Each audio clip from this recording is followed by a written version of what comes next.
What is going on, ladies and gentlemen, boys and girls? You are on the sidelines with the sideline guys. And today, I'm joined once again by my esteemed co host, my Negron brother, a man that I share the pleasure of doing this awesome show with, my guy. I'm getting emotional over here. Sean Negron. It's great to fucking be back. How you feeling, brother? Feel good, man. Here we are. UFC 309. I think everyone's been waiting for this card for a while, especially who's at the main event at the Garden, which is always fun for us since we're close by. And yes, we got a really good card coming up. Yes, sir. We got a really big card. We're here to break down Friday night's extravaganza. Jake Paul versus Mike Tyson. It's going to be a 4-hour in-depth showdown. No, of course not. We'll mention our picks briefly later on, but we're here to discuss all things UFC 309. And it's an honor to be back, right? We gotta update you guys on the standings right off the top because it's been a while, right? It's been a while. There's been some changes over here. Mainly me getting my ass whipped this year.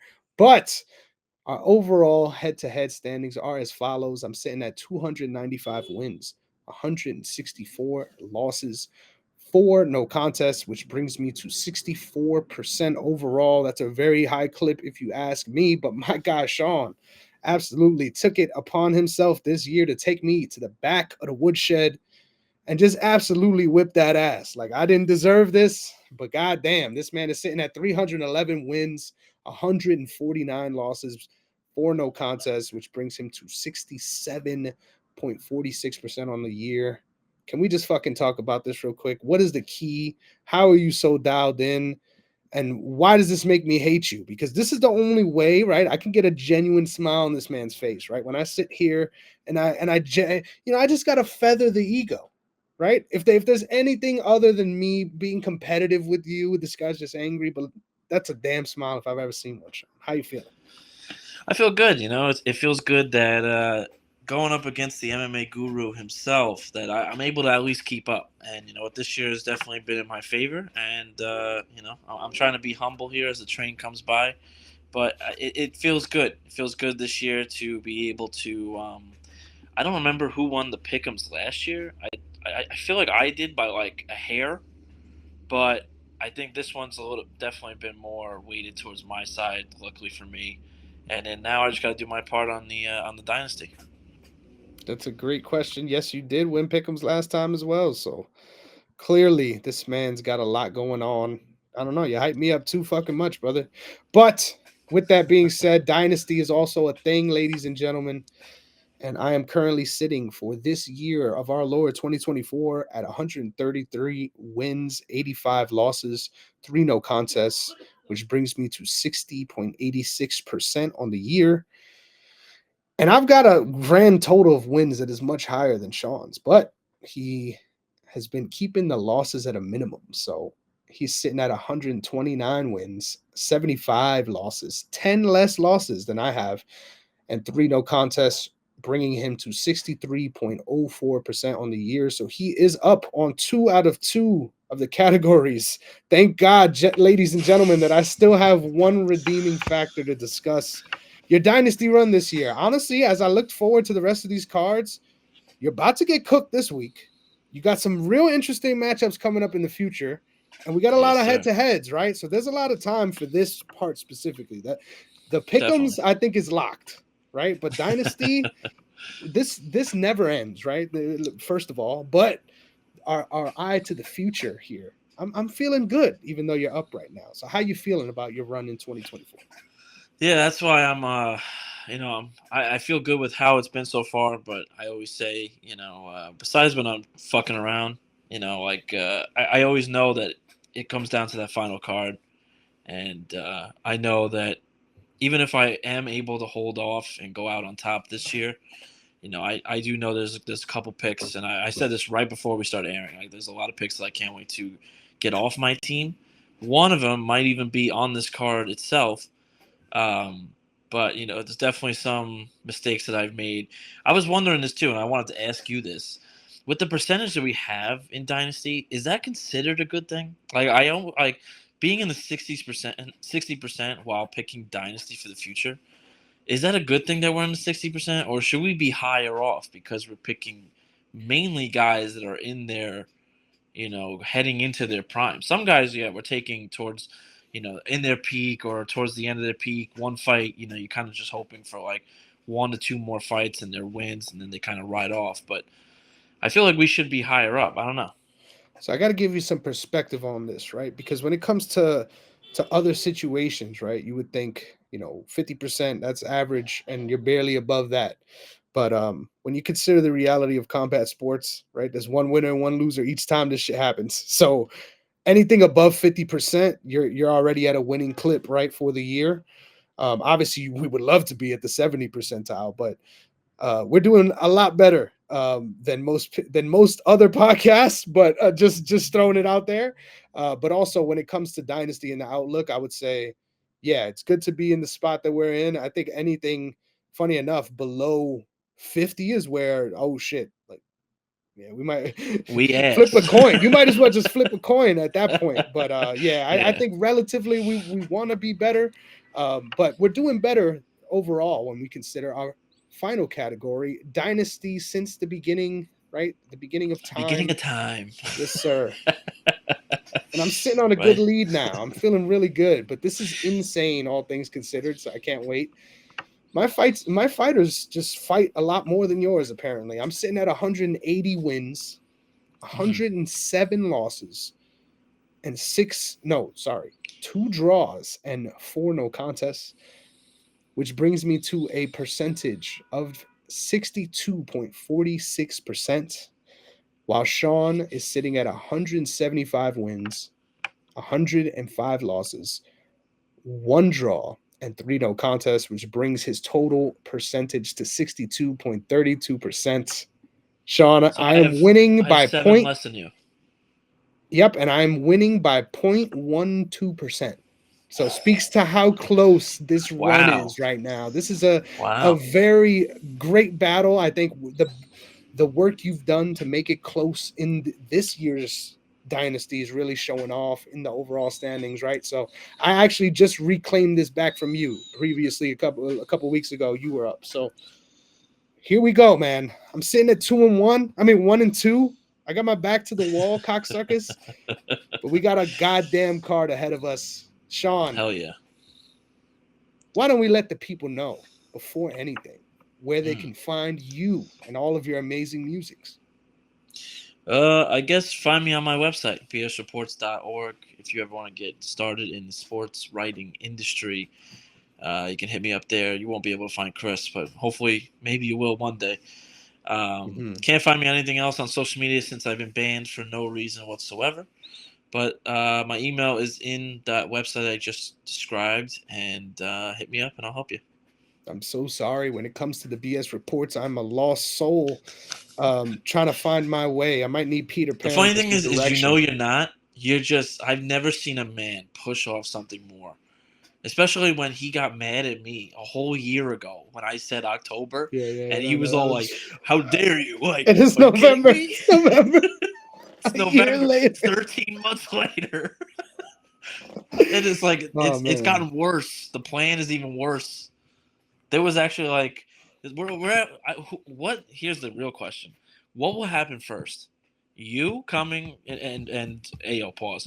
You Wow. freaking getting an article out, or Conor McGregor in the octagon? Wow. That's a great, yeah. Somebody should throw a line on that. I love that I have so much control. I think I have a lot more control than Connor does in his fight career on the And yet outcome it of that seems like one. you don't. Yeah. Yeah. If past this prologue, who the fuck knows when, but just know That's I've right. got some I've got some MMA poetry coming your way, ladies and gentlemen. Ooh. But with all that being said, let's move on. You can catch me at Negrong MMA on Twitter and TikTok. You can also see me, Chris Negrong _ on Instagram. Let's fucking get into it. But make sure you're following the brand at OTS Media Co. on all social media platforms, OTS Media on YouTube. UFC 309, our first fight of the card. I'm stretching this whole out. We got Veronica Hardy, formerly Veronica Macedo, excuse me, minus 135 going up against Eduarda Moura plus 122. This is a battle of two dynasty fighters, a head-to-head matchup. If there ever was one, I have all my stock in Veronica Hardy. You are a dynasty owner of Eduardo Moura. So it's only right that we go head to head. Sean, I ain't gonna make you start because I know how much you love these women's No, I MMA got it. fights. I got Oh, it. okay. Okay, I'll throw it. Go ahead, take it. I'm gonna take it right off the bat. You know how much I love women's MMA. All right, just to start this off. Nothing I'm makes actually this man more happy than misogyny, right? Between feathering his ego and misogyny, this is peak. Go ahead, brother. I'm gonna lay out for you. Perfect. I love that. I'm actually picking Veronica Hardy here. I wanted to go with Moura, obviously, because I have her in Dynasty, but I just feel there's a clear advantage when it comes to the striking. She's really good at mixing up her weapons, which is one of the things that I can't give more on. I feel like she struggles trying to mix it up. I feel like she's kind of like a one-trick pony, right? I feel like she can show her hand pretty often. If she knows she can fight her fight, I feel like you know exactly what you're going to go with the wrestling and the grappling here. And then even if she's on the back foot, you kind of know that she's going to jump for some sort of, grappling exchange while, panicking on the back, like I said, on the back foot. So I obviously give Moura here the advantage when it comes to any sort of clinch and, grappling exchange, like I said. But it's really, really close. I was tempted to take Moura here, obviously, like I said before, but I just think that there's going to be more of a stand-up here to start this card. I feel like there's going to be honestly, I feel like the crowd is going to kind of play into this one a little bit to start this fight off. Everyone's going to be a little hyped up, knowing we're back at MSG. It only happens once a year. The New York crowd always comes through, and I feel like there's going to be a lot of urgency coming from Hardy here, and I think she gets a really good job staying away and disengaging from the clinch as much as possible, keeping it straight, going straight at her, and keeping distance, and I think she'll get the job done. Wow, this is crazy, right? Thinking back to the first time I met you, right? I was in a parking lot of an establishment that is pristine, right? Very That's pristine. right. Shout out to Buffalo Very Wild pristine. Wings. I'm standing there. I'm smoking a joint, right? I'm a little nervous. I'm like, man, I hope this guy doesn't hate marijuana, right? As I'm smoking this weed, right? And bro, I'm watching Veronica Hardy fight. Why am I blanking on her name? Melissa. What is this woman's name? Please help me. Dude, I don't even remember this fight. So what you're telling Wow, me? Juliana Miller. There we go. That's the one. So how would I suppose? I don't remember. No, that no, fight. I'm watching this fight, right? As you're allegedly showing up, right? Took him like 4 more fights, but it's all good. I'm sitting here, right? I'm watching this, and I'm like, yo, this woman has gotten exponentially better. And watching the tape for this one, I think I was really blown away by where her career was before and where it's headed the last couple of fights. I'm really happy that I saw that in Dynasty as well and jumped on her when I did, right? Because I think she would be someone that even somebody like you would want to pick up this card. I like this matchup a lot because I feel the exact same way you feel about Veronica Hardy for Eduarda Moura. Like I'm very confident in her ability to get this fight done in the grappling phases of things. I've seen Veronica Hardy be controlled, and this is going to be up to whether or not, because there's no doubt in my mind that Moura is going to get a takedown. Like, I love the team that she works with and her style. I think that she, obviously working with Jelton Almeida and them boys, they're doing such a great job at making clear grapplers. Now the issue is they have no striking to speak of, right? You talked about there being a disparity. It's not even a disparity, right? It's just so clear, one track mind towards what you want. And obviously her gas tank has really held up despite her output in her fights. I think it's very hard to fight this style consistently, and I think she's shown she can do that. I'm confident Veronica Hardy's overall improvement way more than I am in Eduardo Moura, though. And I think talking about with Dan Hardy, not me personally, right? But hearing interviews, he's talking about how she's been working with Renzo Gracie and that gym for her BJJ specifically. And I think that's going to help her a lot in this fight. I felt like, so I'm glad that you picked Hardy here because I felt like I was so high on that pick because she was my dynasty fighter, right? Like I kind of saw how close this fight was, just like you. And I was like, man, I just hope I'm not getting biased here because I'm so confident picking her. But I'm also going with Veronica Hardy here. But it's really betting on improvement, right? Over a stylistic advantage. Like I think Eduarda Moura has the stylistic advantage in this fight. It's just really down to whether or not Veronica Hardy's continued improvements can be able to play out. But I think if Veronica Hardy is winning, what her game looks like winning is a lot more dominant, in my opinion, than what Eduarda Moura's minutes of control are going to look like. Yeah, no, I agree. I agree completely. I think it's literally just kind of on. It's kind of like, nah, I think it's just really on like hope and a prayer that what we've seen and what has been talked about is what gets the job done instead of what we've seen in history. Obviously, it doesn't play in her hand, but I just feel Hardy, from what I've heard and what I believe in her future, I think she can win this fight.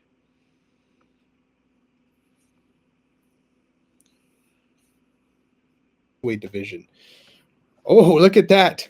Our next up, our biggest fight that we have on the horizon at the welterweight division, the very prestigious welterweight division. We have Bassil Haffez plus 240 going up against Oban Elliot minus 250. I love that I get this one first because god damn it. God damn it, these are my boys, ladies and gentlemen. These are my guys, right? Both of my guys are forced to fight here. What I was shocked by though was how fucking wide this line is.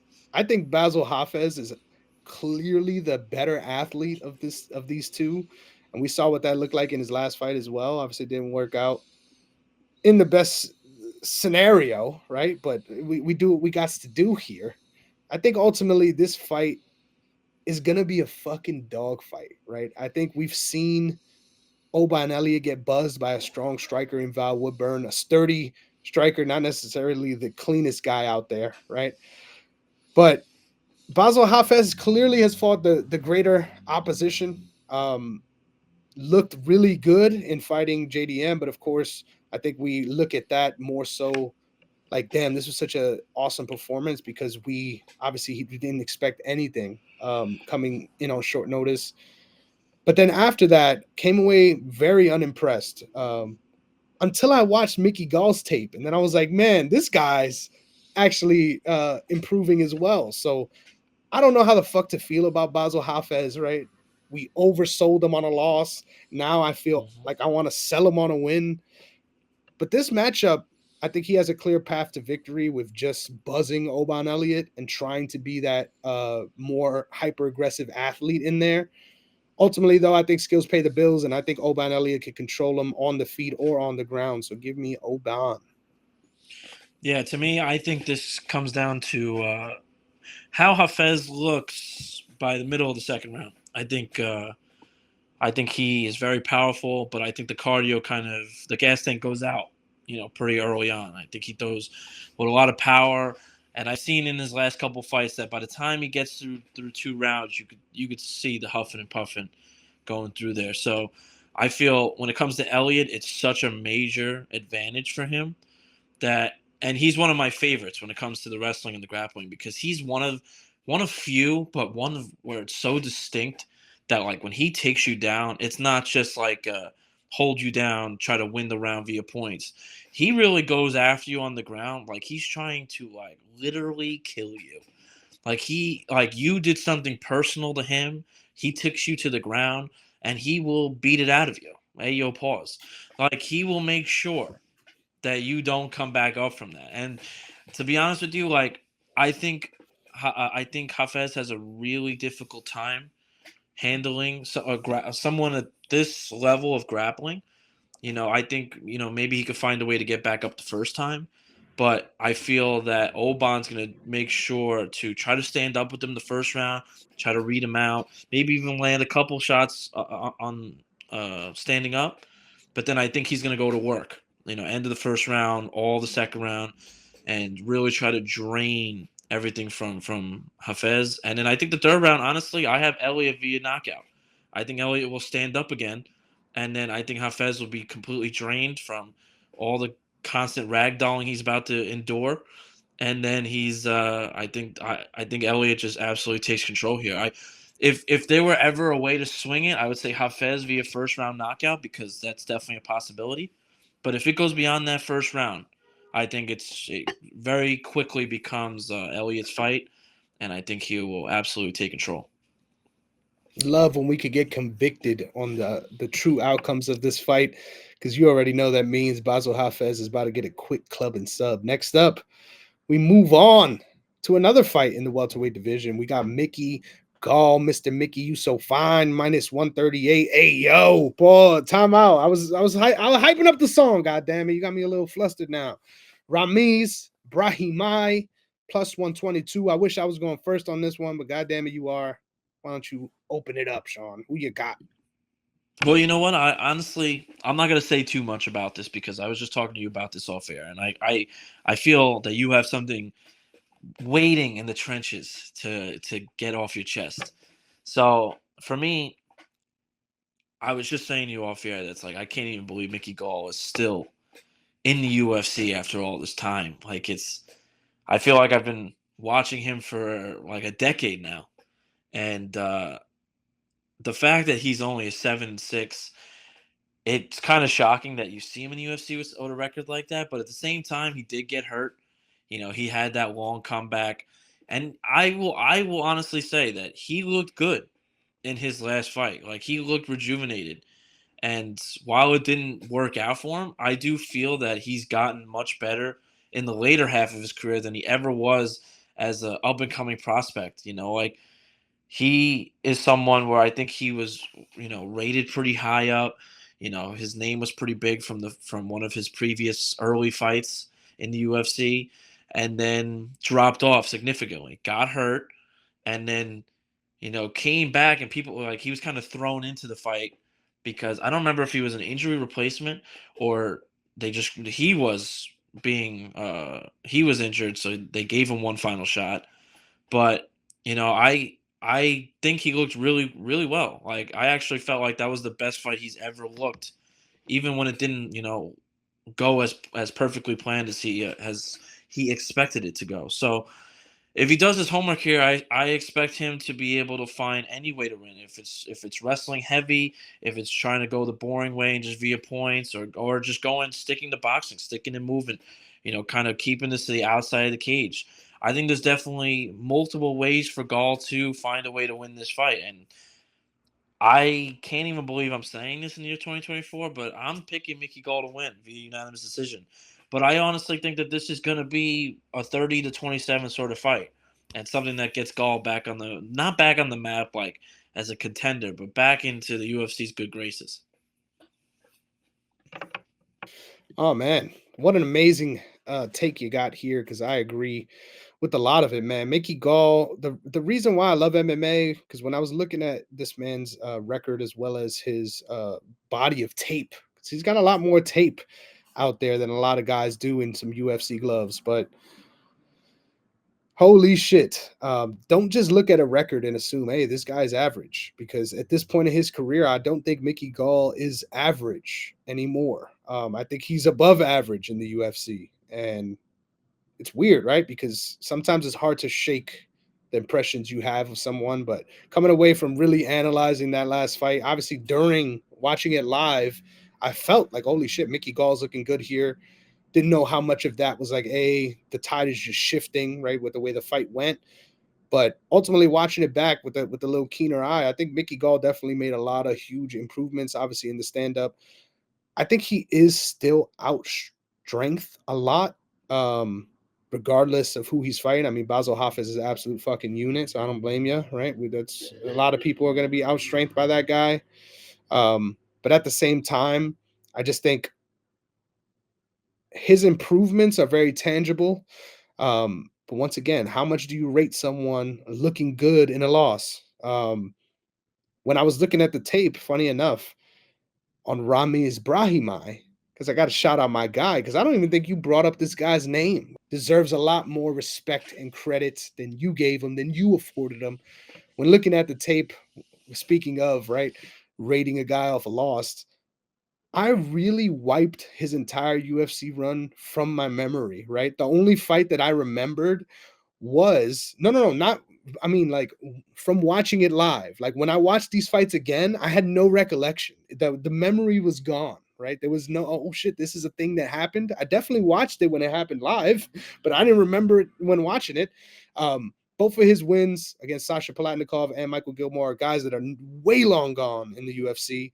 But I remember even watching that fight live against Demba Garimbo. I came away super impressed by Ramiz Brahimaj and what he was able to accomplish in that fight. Gave him the best, closest fight, in my opinion, of his young UFC career. And I'm very, very high on Themba and his prospects in this division. So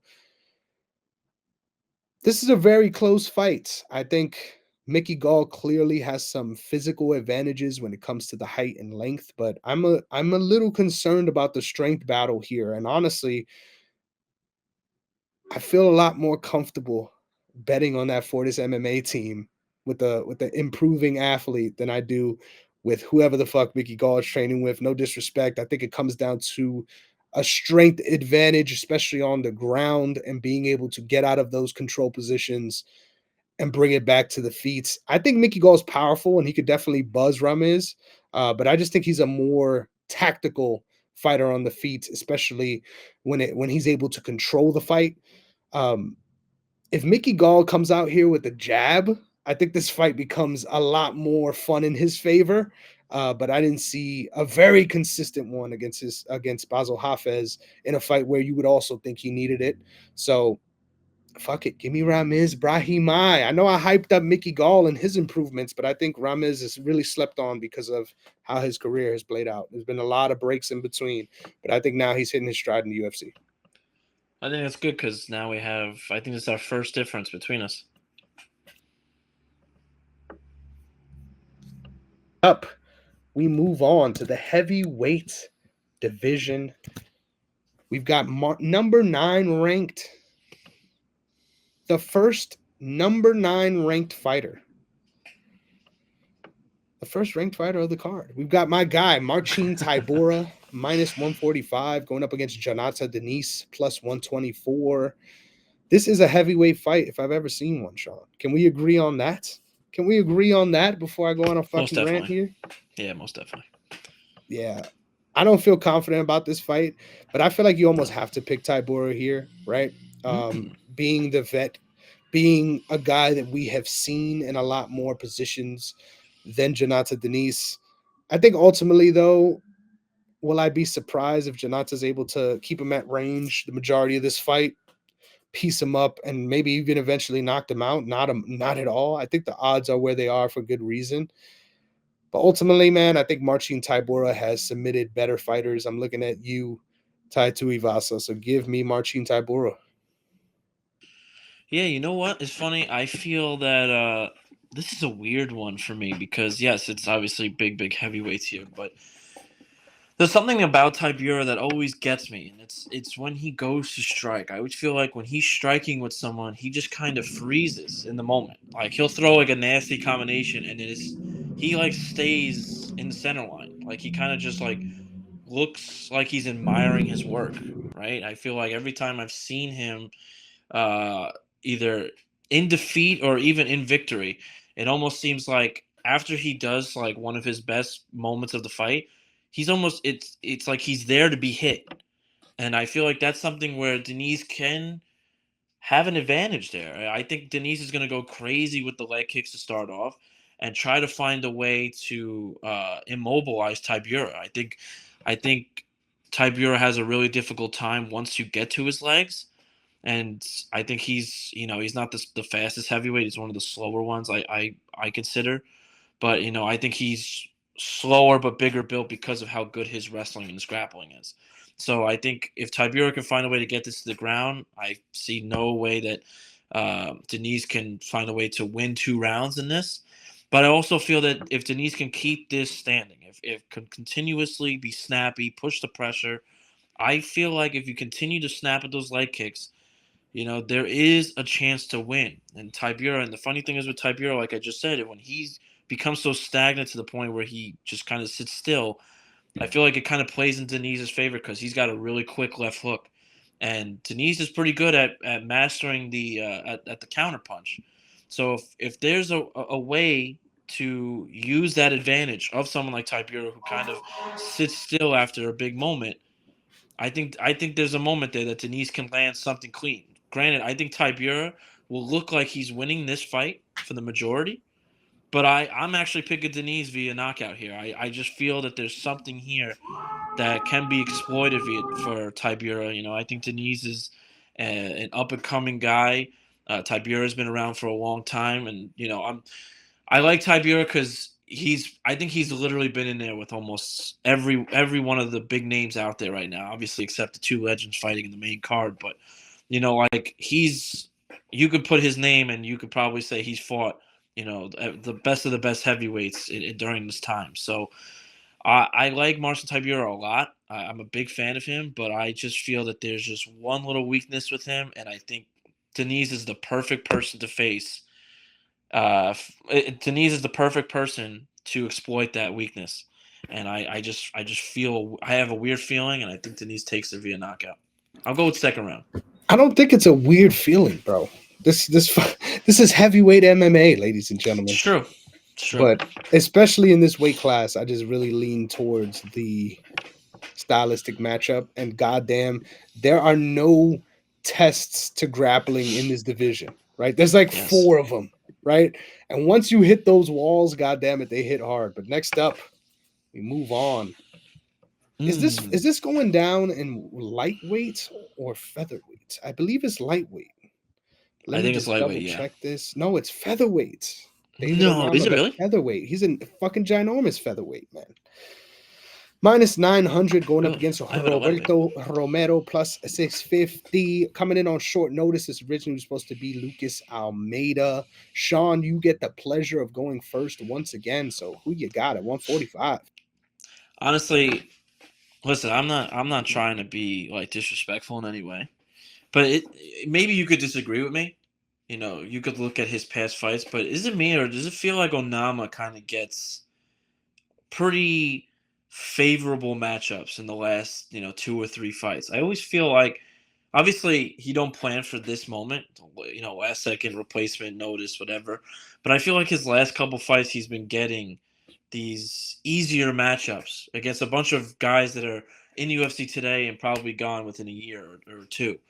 And in this moment, obviously, Roberto Romero's coming in, very scrappy fighter. I think people kind of will like him because I think he's going to go balls to the wall trying to do something crazy. But I just feel that there's a humongous difference here.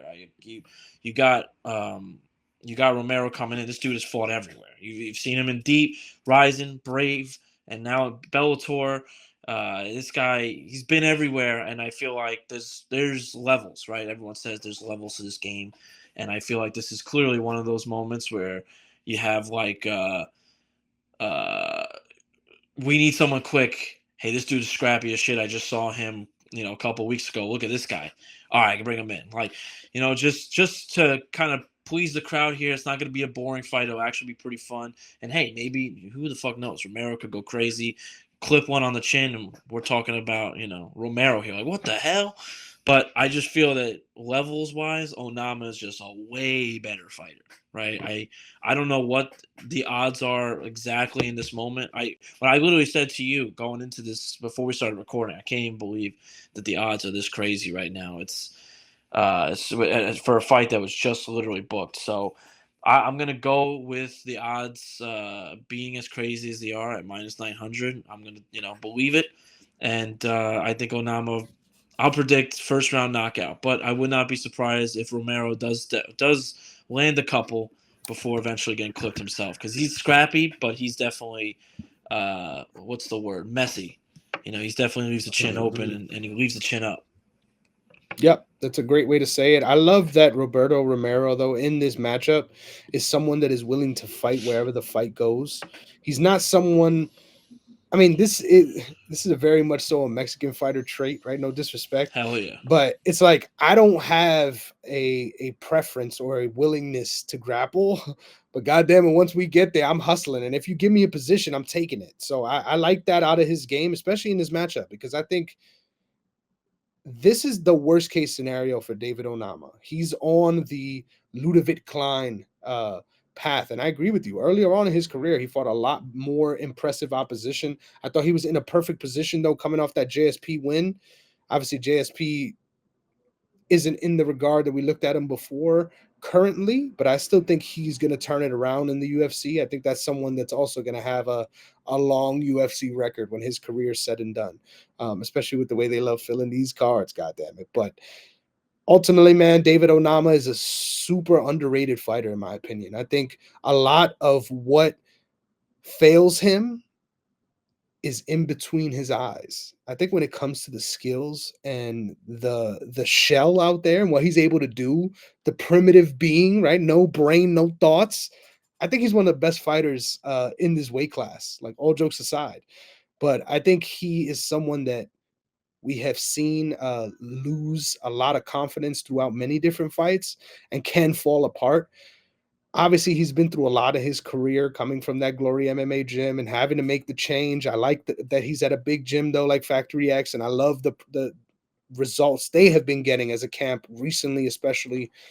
So you want to keep betting on that development when you have that kind of physical skill. There's no way you're going to pick anyone else but David Onama here, but there is pass for Roberto that make the odds being this high ridiculous. But even if they book this fight with 3 months ahead, it'll probably be like minus 450 as well. So let's fucking do it, David Onama. Roberto, good luck. I know Sean would like to see a Mexican go out there and figure it out, god damn it. But I think David Onama is just way too sharp on the feet, way too dangerous, and will continue to work on that mental with Factory X. Next up, we move on to the lightweight division. I'm not confused about what weight class this one goes on, ladies and gentlemen. We've got Damon Jackson, don't call that man Damon, going up against Jim Miller, plus 150. Honestly, was shocked by this, Sean. Honestly, when I saw this, I was like, wow. People are betting on the improvement of Damon Jackson, obviously looking super impressive coming off of his lightweight debut. This is a fun fight, right? Because this is the Spider-Man meme once again. They are the same guy in very different bodies, right? Jim Miller is built sort of in the, if we had to, he's a lot more rounded, right? If we had to, and this isn't me calling him short, I think he would be very tall. But if he was in an RPG, I think he would definitely be crafting shields and shit, like just based on way he's built.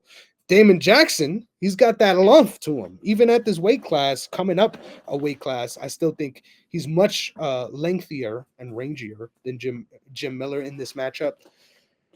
I don't know how this fight is going to play out. Like the more I try to think about it, the more I know it's messy. But tactically, I think Jim Miller has shown some really sharp skills on the feet. When he's fighting people that are as fast as Bobby Green, I don't think it's going to be easy for him to look good out there in those ranges. But against someone like Damon Jackson, man, I think this guy could have a lot of success, especially with chopping down that base and working his way up from there. Now, when it comes to grappling and that phase of things, I think Damon Jackson is an absolute parasite. This man is a leech. He will get on top of you and take your will from you. And I think that's impossible against Jim Miller. I would love to see these guys grapple, man. But just based on the way these guys fight, I just got a weird feeling that this one is going to be on the feet for the majority of it until someone ends up getting caught in a submission. And in that kind of fight, man, give me the fucking dog, man. Give me Jim Miller. You know what's so funny? You know, I was thinking about this the other day because everyone was hyping it up when it came to UFC 300 and the fact that Jim Miller was there for 100, 200, and 300. It is kind of wild to see that Jim Miller came into the UFC. This dude was, UFC 89. You know, it was he was 10-1 as a fighter. Now we're talking about him at 37-18. You know, this dude has had 35 fights, 36 fights, about to hit into like the 37th fight or whatever it is in the UFC. So much has happened. And you know what? I don't know if this is the last fight on Miller's contract, but I'm picking Jackson here. And there's a couple little reasons, but I would love for Jim Miller to win and just to keep going. But I did feel that the hype was definitely there when it came to UFC 300. The fact that the history was there, they've tried to bring in history with the fact of all these up and comers and making it the biggest card ever. But I really do feel that Bobby Green found a significant opening with Jim Miller's game at 41 years old. I think both are incredible strikers still to this day. I think they're both really scrappy. They, like you said, they're like the same. And I even think when it comes to the wrestling and the grappling, I always felt Miller is a fantastic grappler for the majority of his career. But I think this is a lot of reversals, a lot of, like I said, scrappiness that this will probably stay standing. I think there will be different ways of exhaustion that will be handled going into this fight. And I just don't feel that with this type of energy that there goes the train that Jackson is going to bring. I just feel Miller will tire out around the third round. And for me, I feel that this is one where it's like he's done everything when it comes to the UFC, obviously, besides get a title. And he's in the history books. He's got records of his own. But this might be the final time we see Jim Miller. As much as I would love to see Jim Miller win and maybe even continue on, I don't know what his contract looks like. I don't know his contract with the UFC at the current moment. But this might be something where if he loses this one, and it's pretty clear by the end, even if it's 29-28, if it's clear, right, that he just didn't have it against someone like Damon Jackson, a guy who's lost 3 or 4. Yes, he's had his moments in his losses, but you have to wonder for a guy at 41 years of age, what are you fighting for, right? Like there was a point in Donald Cerrone's career when we got to this level when you were just like, you saw Cerrone's game had diminished so much and he still wanted to fight, but you were sitting there going, but what are you fighting for? Like Tony Ferguson, same thing, except he actually firmly believed he could come back. I didn't mean to do that to you like that. But Wow. but it's just when you get to this age, right? He's not even the oldest person on this card, but he's been around the longest, and he's clearly had the most fights out of anybody. He's been around forever. He's a dog. I love Jim Miller. Jim Miller's. I don't think he's a UFC Hall of Famer, but he's definitely a legend when it comes to the fight game. He's someone that you'll always say when the next 20, 30 years, you'll mention his name because he's probably fought people until people retire 10, 15 years from now. They'll have Jim Miller on the resume because fathers to sons will be able to say they fought Jim Miller. Like there's definitely a difference here. Jim Miller will be in the cage for a very, very long time. Even when he's off the UFC, I think he'll still be a coach or a trainer or some sort of, be in somebody's camp. So as much as I love Jim Miller, I do feel that there comes a time when the bell rings to hang it up. And as close as this fight is going to be, I think this one is going to be really fun, really close. I think that Bobby Green fight in UFC 300 really exposed that Jim Miller was fun to have in UFC 300 and was a fan favorite going in, but was clearly at the back end of his career. And I think Damon Jackson has a beautiful opportunity here to right the ship with 3 out of 4 losses, beat a big name like Jim Miller, and get himself back into at least, the top 25, top 30 of this division. I'm shocked by this. I couldn't be more stunned. I think, yeah, Bobby Green looked phenomenal, but holy shit, this does not look like a guy that is lost. I felt this way about him before, and then it turned out this guy was battling Lyme disease and found out about it. I still think he has a lot more tread on those tires. I won't be surprised if we see him fight more than 4 times. Next up, well, 4 is actually a high number. I'm gonna say 3. Next up, we move on to another fight where a man should not be fighting, the middleweight division. We got minus 155, Chris Weidman going up against Eryk, your boy, Anders, minus 102. Holy shit, Sean, this is a mid-off, right? No matter what generation there was a time where both of these guys we looked at very differently as far as obviously their prospects, but also who they are and what they're able to accomplish. Chris Weidman, completely different stratosphere than Eryk Anders, and it's kind of insane that this is such a close fight to think about and imagine, Sean. Holy hell! I went first last time though, so it's your time, brother. We're in the middleweight division, so you know it's gonna be fucking terrible. Who you got, brother? Oh, mid-off, I think, is the perfect word. But if this wasn't in New York, I think I'd have more of a clearer picture. I really do. But you know what? The funny thing is that, like, I honestly have a soft spot for Chris Weidman. You know, like, I'm never going to forget, and this is probably what goes in ways into my decision here. But, you know, I don't think anyone in New York, I don't think anyone in the UFC really will ever forget that moment of him going up against Anderson Silva and shocking the world. Granted, Anderson threw himself into the fire of, you know, fooling around and got clipped. But I remember even when he got clipped and got knocked out, still people were like, oh, he's just messing around. And it wasn't until Herb Dean jumped and put his leg in front that you were like, oh, wait a second, what did I just watch? And then obviously when it comes to the second fight and, you know, his Anderson Silva's leg breaking, that was one of the nastiest injuries I think people had seen at the time.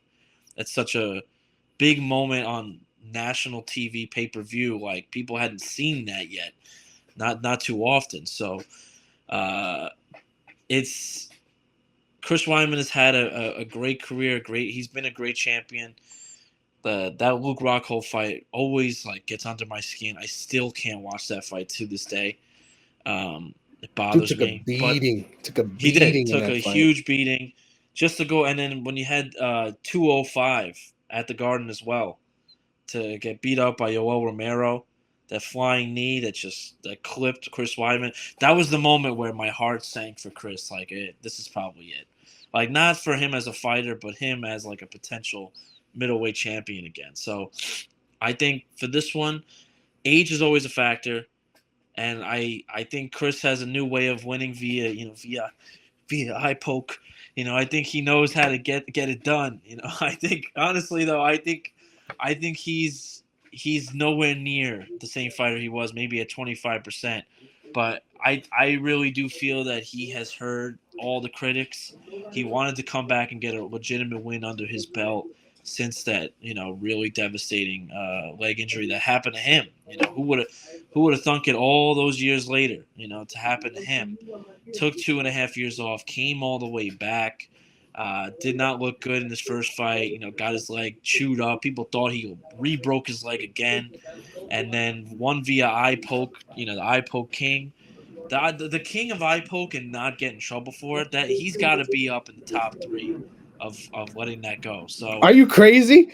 He's not in the top 2 of this card. What are you talking about, brother? a via eye poke. Well, I know Jon Jones is a professional, but at that, I feel like, all right, let's say top 3 in the 2020s. Can we agree on that? I think we can agree on that. Of this new generation. New generation of foulers, bro. Of 2020s. Of this new generation of fans that Chris have come Weidman is the new generation, right? In Hell yeah. 2024. I'm fucking. He's the new this generation is of the old. But I honestly think that Chris goes back to his roots here. I really do.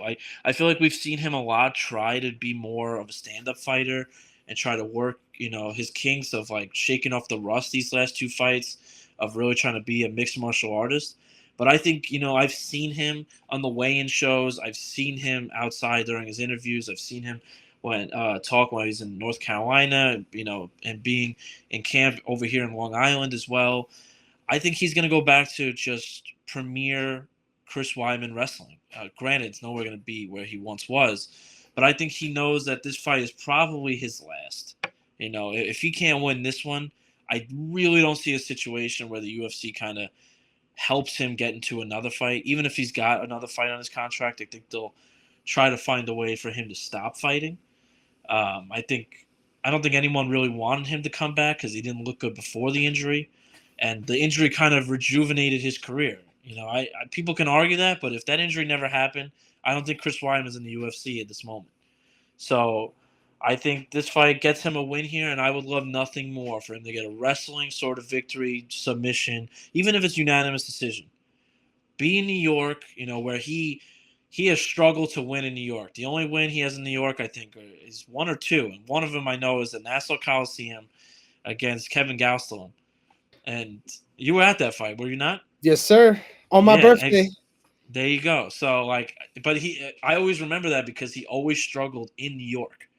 Like they put him on that card at 205 to be one of the forefronts of a New Yorker fighting in New York for the first time ever in New York, and it did not work out for him. And it's just been bad luck for him for the majority. So I feel like God was on his side, letting him beat Gastelum that night because Gastelum just knocked out Bisping before.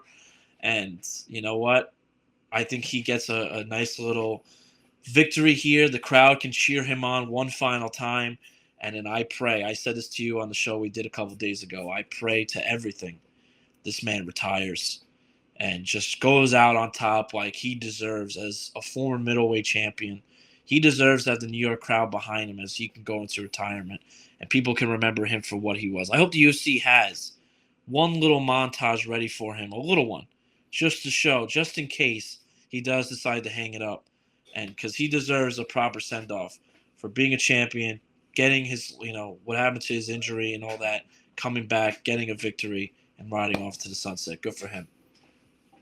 Hey, you couldn't be more fucking wrong in this fight, man. I love Chris Weidman, and I'm hoping, right? I'm praying. I'm living on a prayer that he wins this fight. But holy shit, I have no faith in what is this man's MMA game in the year of our Lord 2024. Dude, this guy, um, like you said, was on the downswing before the injury. I love that you said it that way because it rejuvenated his career. Since then, his only win is via eye poke. Somehow gave him a technical decision. Shout out Hell to yeah. Kamish, right? Free to Kamish, one of my favorite New York memes for a while. Free to Kamish, bro, because holy shit, how the hell did they say clearly this was a foul here? So you know what? Let's just make it a tech decision, right? Yeah. We're taking it to the cars, ladies and gentlemen. Holy hell! What a timeline we live in, right? When this is the way you can win fights in the UFC, Whatever it takes.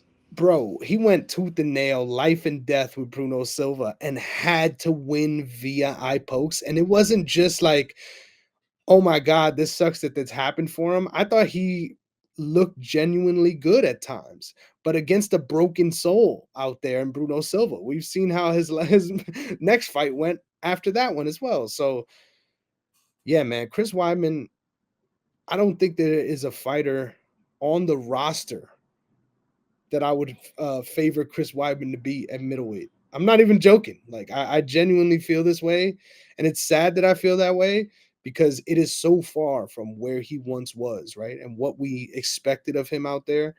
Man, that fire burned fucking hot, but it plumed out.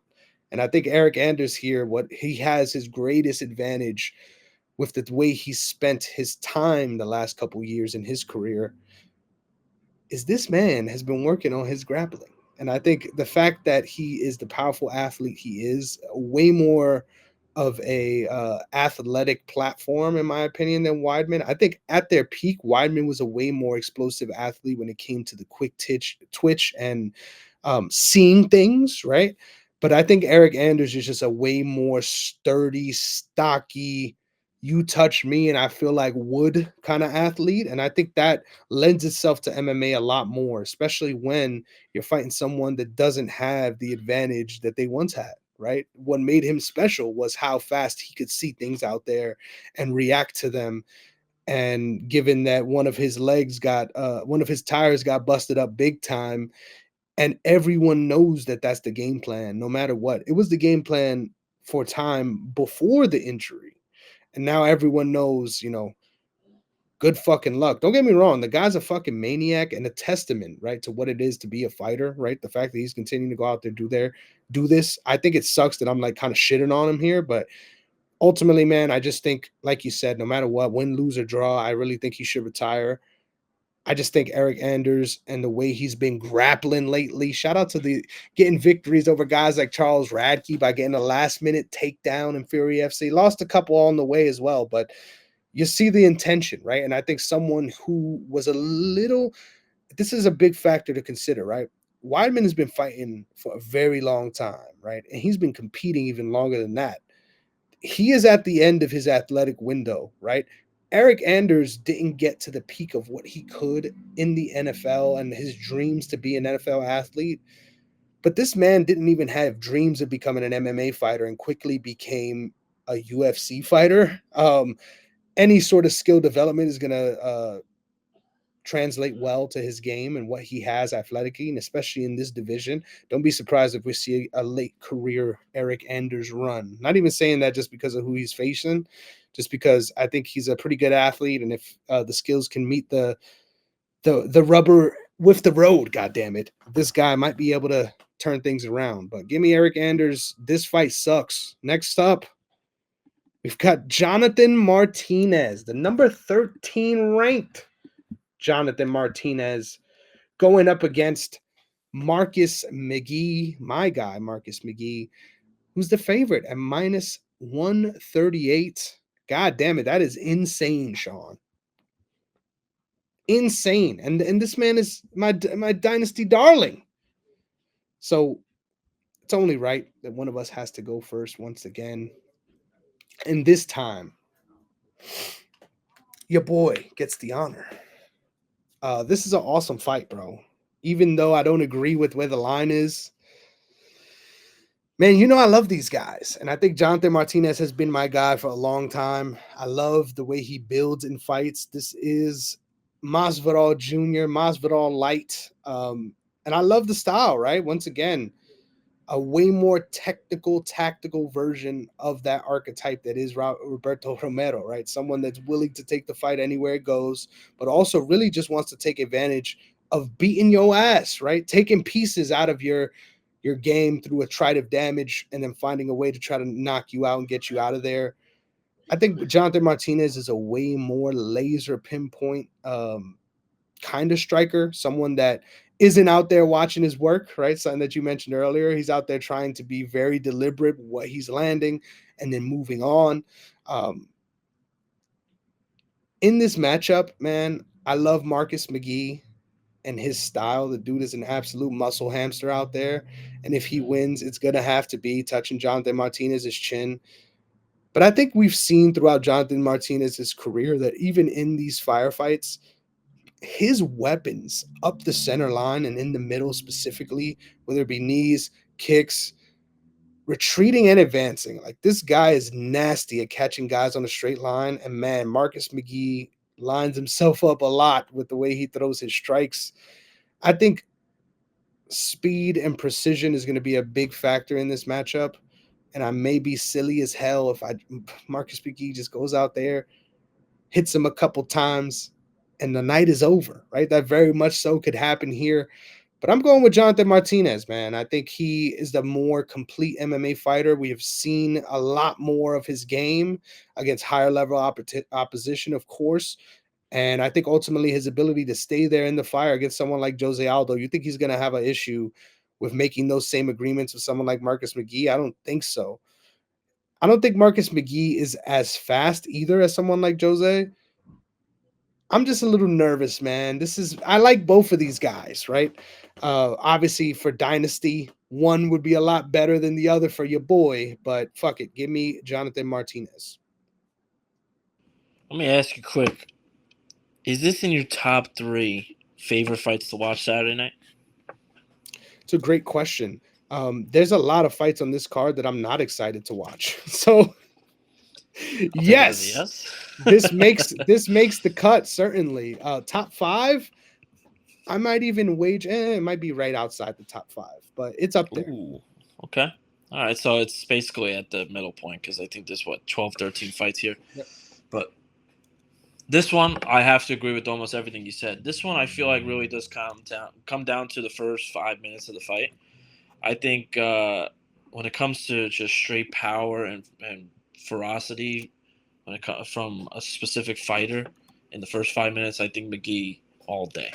I really do. I think all of that can be way too much to handle for someone like Jonathan Martinez. But I also feel that everything I just described is very short-lived. It's temporary. It's something that can only last for a short period of time. And I think that this fight will be extremely exciting from the opening bell. But I have a feeling that Martinez is going to do whatever it takes to live up from the loss that he just received from Jose Aldo. I think McGee is great, and I think anyone could win. If I had to bet, I would say McGee via knockout first round, or Martinez via third round knockout. Like the fight can go either way. It just depends on who's going to control the fight. And for me, it's so back and forth. This is the only fight I really sat and kind of was back and forth on. And to me, I'm also picking Martinez, and I'm thinking that Martinez is going to win via third round knockout.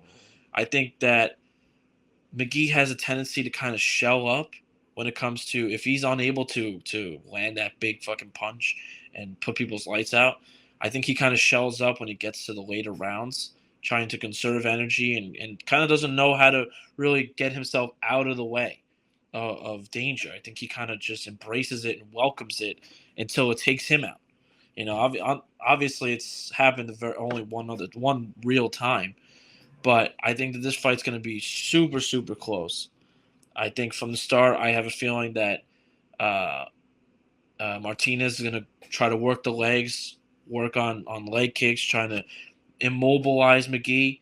And then if McGee can't finish him in the first 5 minutes, I think the fight gets closer and closer to it being Martinez's fight.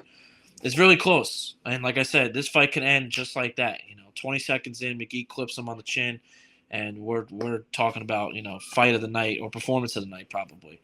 So I wouldn't be surprised if whoever wins via knockout. I would be very surprised, honestly, if it makes it to the decision. But if I had to choose, I'm picking Martinez via knockout or unanimous decision.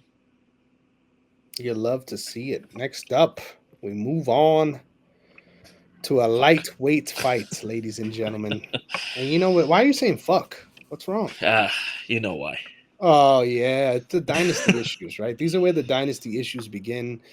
Yes. If we straight up, right, put one dober, right, just one, on each of Sean's dynasty fighters this week, and they win, okay, we might fuck around and have like $2,000, my boy. We might be big balling this weekend. Dude, I'm picking the favorites for my dynasties so that maybe there's a possibility here. The Sean curse will even itself out in your favor. Uh-huh. Hopefully that works out. Hopefully it not. won't.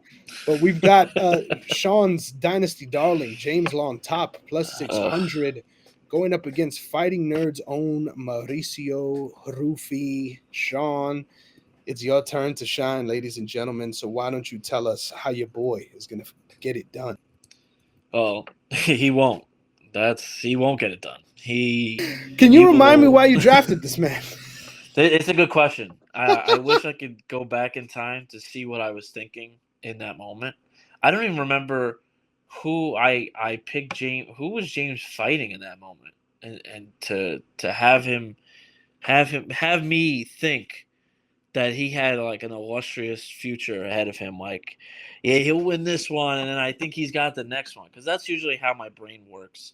Is every time I pick Dynasty, I'm picking at least for the next 2 fights, because then if it starts to fall off, I can get rid of it by the end of the year. And usually that only happens for maybe like 3 or 4 of my Dynasty picks, and then I can push them off of my team. So I usually like to think of 2, and sometimes if I'm lucky, 3 fights ahead in the future. And I don't know what I was thinking with James. That's definitely a boneheaded decision. It's almost as bad as freaking Chael Sonnen thinking he won the fight because he tapped in the 5th round.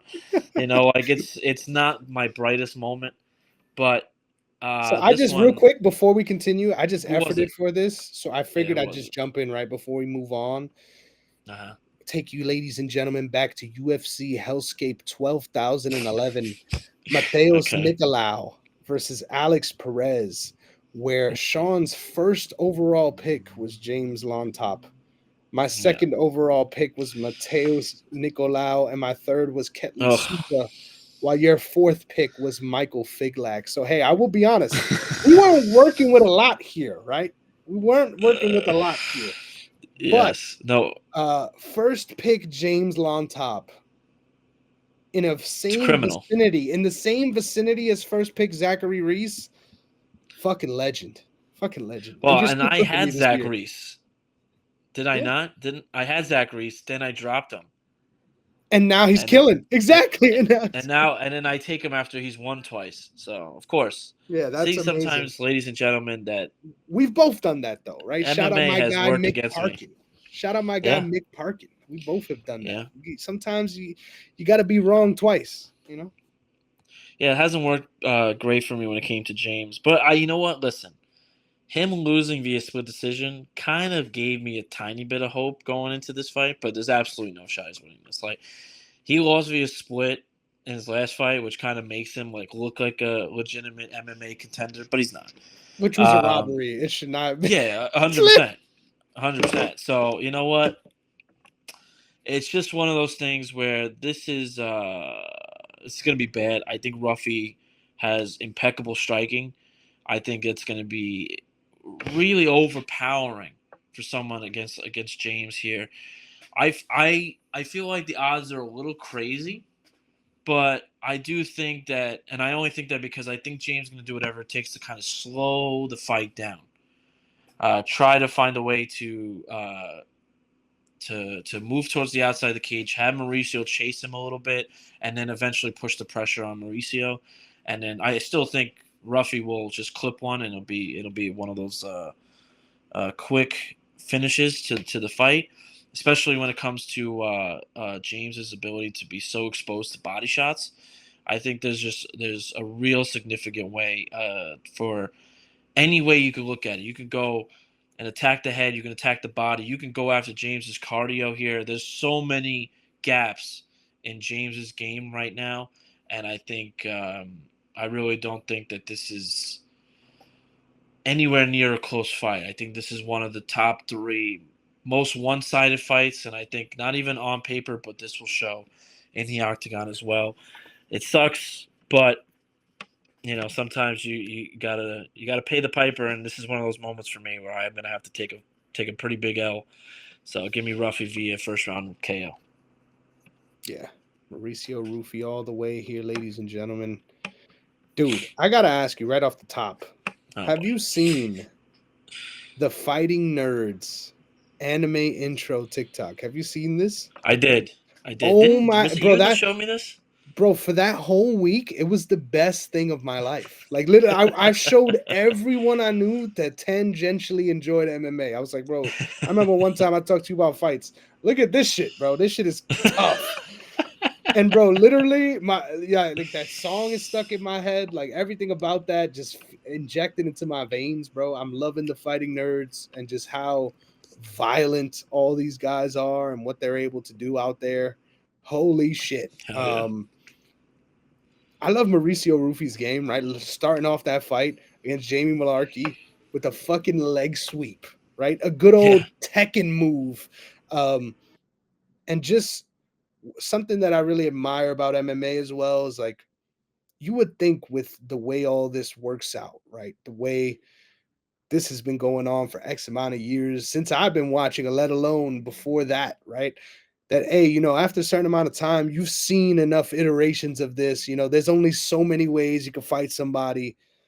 Like, what really intrigues me the most about MMA is the creativity aspect of it and the way you can make your game your own. And the way that if you can take your athletic advantages, you can make what people say is traditionally not good to do, good for you.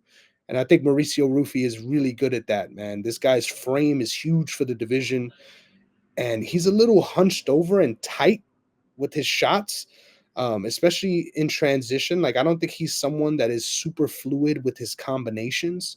But I think his ability to set up shots and put himself in good positions to land is really remarkable. And he's just an opportunist, right? This guy will really put it on you once he's got you hurt. and you could tell, man, all these guys have scary power, but Mauricio Rufi is a special fighter for this weight class, in my opinion. I think we got a lot to look forward to here. But the question is once he starts getting higher in this division and fighting more technical fighters, that center line is open a lot, man. And just those things that make him special can be used against him, right? Against a more technical fighter. But yeah, against someone like James Lontop, it's time to style out there, baby. What did a lot of these guys are getting compared to Anderson Silva because you know, they go out there and punch people in the face and they're from Brazil.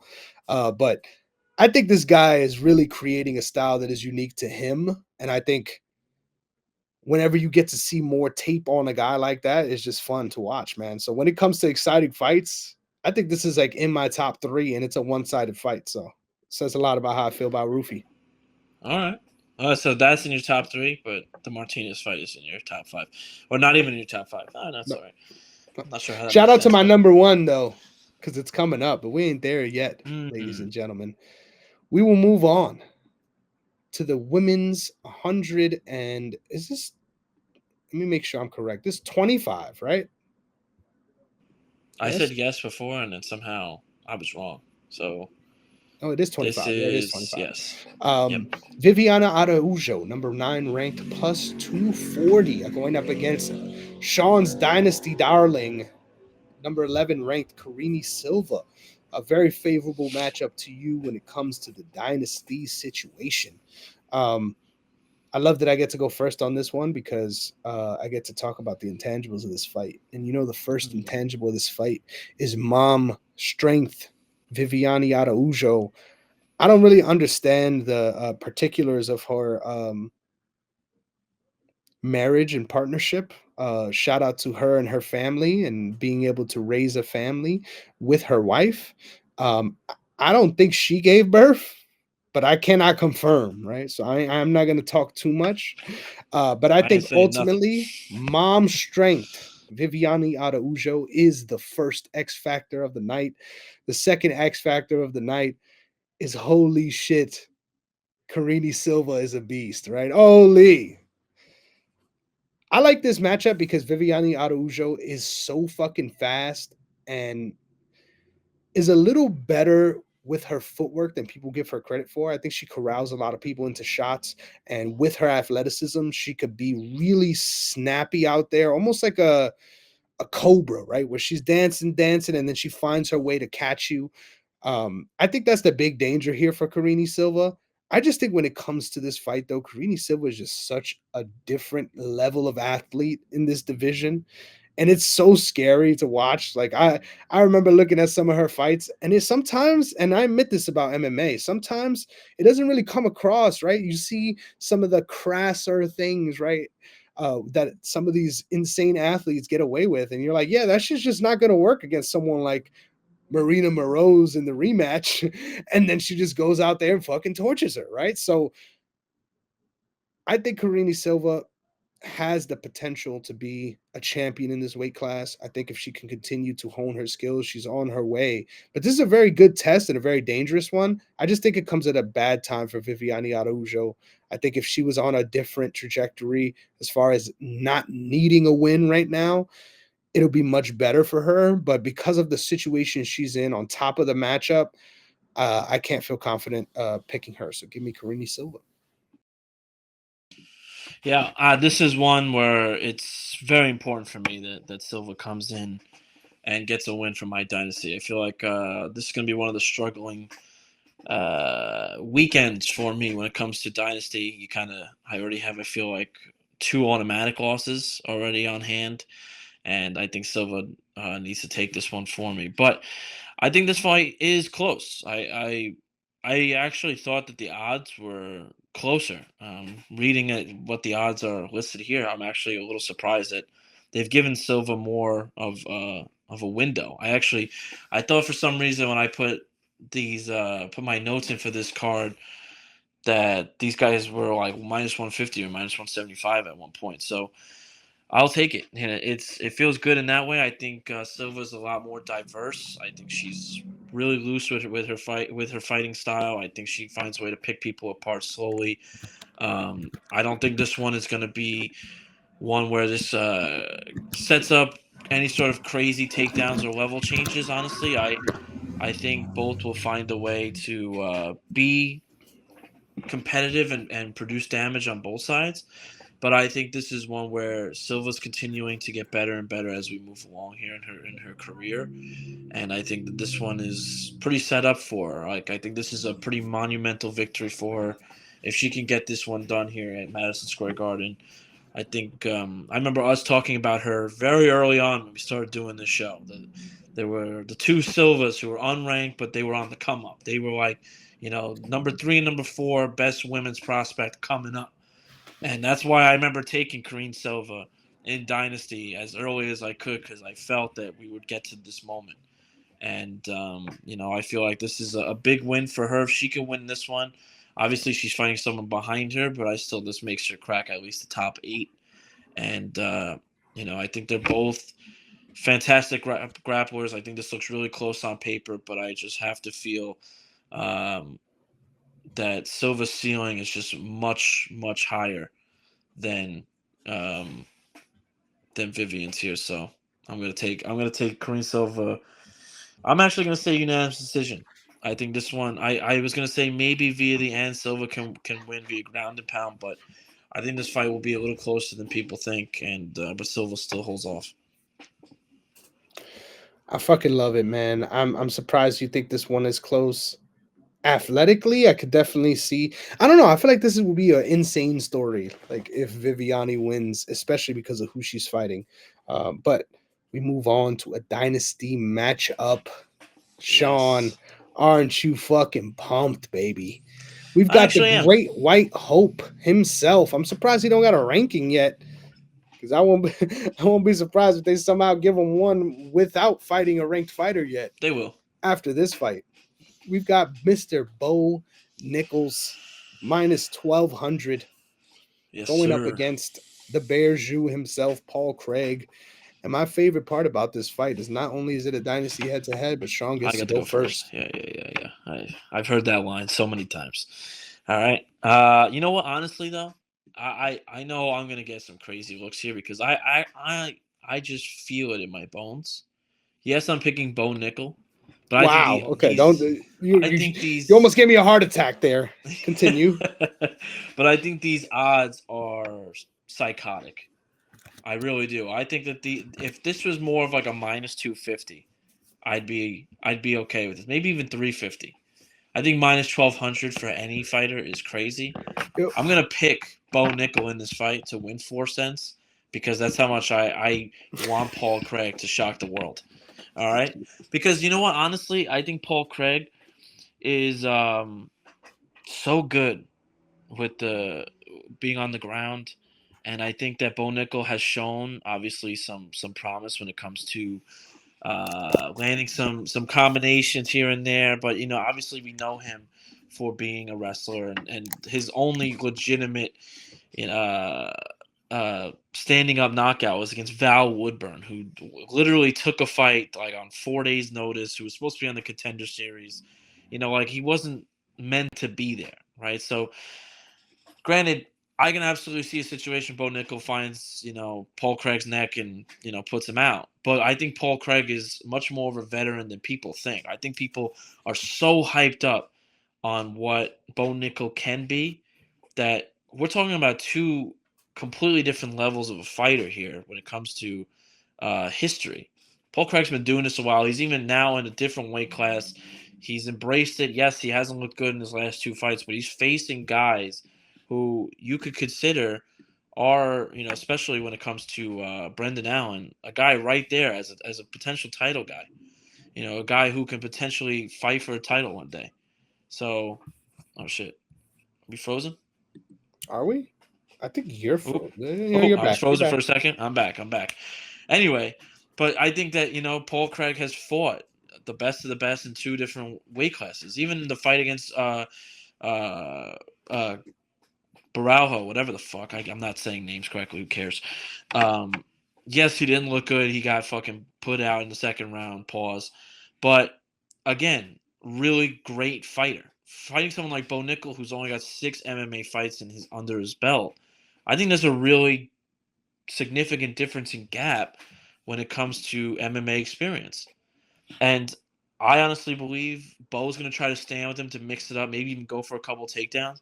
But I think Paul Craig's going to be right there, kind of ready for it. I think Paul Craig's going to be doing whatever it takes to stuff the takedown and forces to be a stand-up fight. I think Craig's submissions are top tier, one of the, top, whatever 10% of this sport, and I think he is more than capable of handling Bo Nickel. I think this is a really good fight.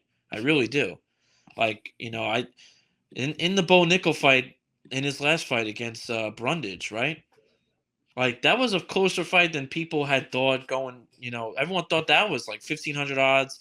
Brundage going to get put out. Yes, Brundage is a wrestler, but Brundage looked good at handling Bo in the first 6-7 minutes. It wasn't Mhm. until I think it was like the 8th or 9th minute of the second round where he lost it. Like, he tried something and then got put into an even tighter spot and then eventually got RNC'd.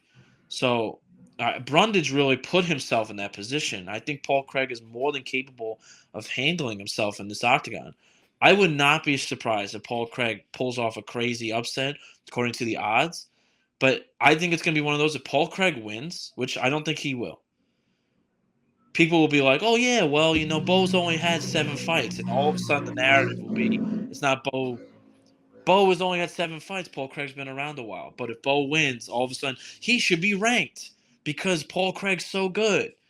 And so I think this fight's really close. I honestly think that Bo could get himself into a lot of trouble, and I would not be surprised if he gets tapped himself or put to sleep. But I think Paul Craig is definitely on the back end of his career. He's nowhere. One, he's in a different. He's still getting used to this weight class, and I think Bo Nickel is striving. I think he wanted this fight. He asked for this fight, and now he's got it. And I think he's fully prepared to take out Paul Craig. I would not be surprised if this ends in the first round via submission, but I think if it gets to the second round, this fight could go all the way, all 15 minutes because this is going to be a fun fight. But give me Bo Nickel. Yeah, I love that you gave me that layup there because I'm picking Bo Nickel by submission. I think there's going to be moments in this fight where Bo Nickel looks like he's about to knock out Paul Craig, either Mm, with ground and pound or with standing strikes. I think people are sleeping on what I assume is going to be the continued development of Bo Nickel, right? that's The me. things that I'm we've sleeping. seen. What? I said that's me. I'm sleeping. I'm Oh sleeping yeah, on yeah, him. yeah. After you just hype the fuck out of him, yeah. But honestly, the reason why I say that is because everyone's like, "Oh, but the last fight was much closer." Like, bro, do you want this guy to have an undisputed, undefeated run? Go watch Jon Jones versus Oban St. Preux and tell me that That's that true. was a dominant fight, right? Hmm. Sometimes shit gets a little weird out there. I thought that was a great fight for his development, right? Let's consider this guy's experience versus everyone else he's going to be fighting, despite being having all this collegiate wrestling experience and how that translates into the sport. He's still growing as a mixed martial artist, and I think that's where his development is going to come from the best. And I think listening to him on Helwani and hearing his perspective on his career, what fascinated me the most is he said, I used to be really excited about being the number one pound for pound fighter in the world. And he was like, now the only thing I'm really concerned about is becoming the best mixed martial artist I can every single day. And hearing that from him was strange, right? I was like, wait, like someone that's so driven, someone that's become um, who he has in wrestling and what he's been able to accomplish in wrestling is astounding, right? The fact that he never really was had an Olympic run is kind of crazy. I'm glad that we was able to snatch him up before that because I think he could have been a very popular athlete for America. Like I think he could have been. Um, I don't know if he would have won a gold, which is crazy to consider, right? But I think he could have been a like face of the U.S. team if he did well, because of the kind of star he's been in his career. And I think ultimately, if he's taking that approach to his career in MMA, there's no limit on where he can go because we've seen flashes of absolute natural striking prowess, right? Whether it's against low level opposition or sturdy fighters that are coming in, whether it be short notice or not. I'm looking at you, Val Woodburn. Mm-hmm. I just think ultimately Bo Nickel, the world is his oyster and he's got a lot to learn. But this is a scary fight to do that in. I agree with you. I don't think this should be minus 1,200. I think minus 800 is more reasonable. I think Paul Craig, there's a world where Paul Craig goes out there and pieces up Bo Nickel on the feet, which would be crazy to see. But I Mm-hmm. think ultimately, though, the wrestling is going to be so much of an advantage that the ways in which he's gotten snatching submissions from champions, right? Or future or former, right? We got Jamal Hill, we got Magomed Ankalaev. Who knows if he ends up being a title holder? But I think the moments that he's able to get those game changing moments usually comes off of an opportunistic situation or a moment where the person he's fighting sort of has a little bit of a lapse. I think when it comes to the control positions and the grappling experience, Bo Nickel is going to be someone who's so far ahead of these transitions that I'm really not worried about him ending up in a position to get armbarred or something like that. Obviously, if he ends up getting controlled in some way, it'll be interesting to see how he responds in those positions. We haven't really seen him forced into that for extended periods of time. Funny enough, the real thing I'm really concerned about Bo Nickel's career long term, and I think this is where we end up seeing his first loss, is if someone is able to make him push that pace, right? Because he has that wrestler button. He's used to sprinting like that for that amount of time, and he does it in these transitions often. I think if someone could force him to sprint a lot, they could really wear him out throughout the fight, especially if they can be there still at the end to face him. But most of the guys, man, not a lot of not a lot of people in the world have as much go as Bo Nickel. But in the middleweight division, that number is even fewer.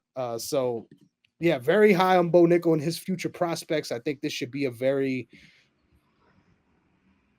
developmental, but also easy win. I don't think this is going to be as hard as his last fight. So let's fucking I do it. just the only reason I feel this fight will be close. I just feel the hype is so crazy for this kid. Like I don't know if there's another fighter I've ever seen that through 6 fights, now 7, has had odds under 1,000 ever. Never had it.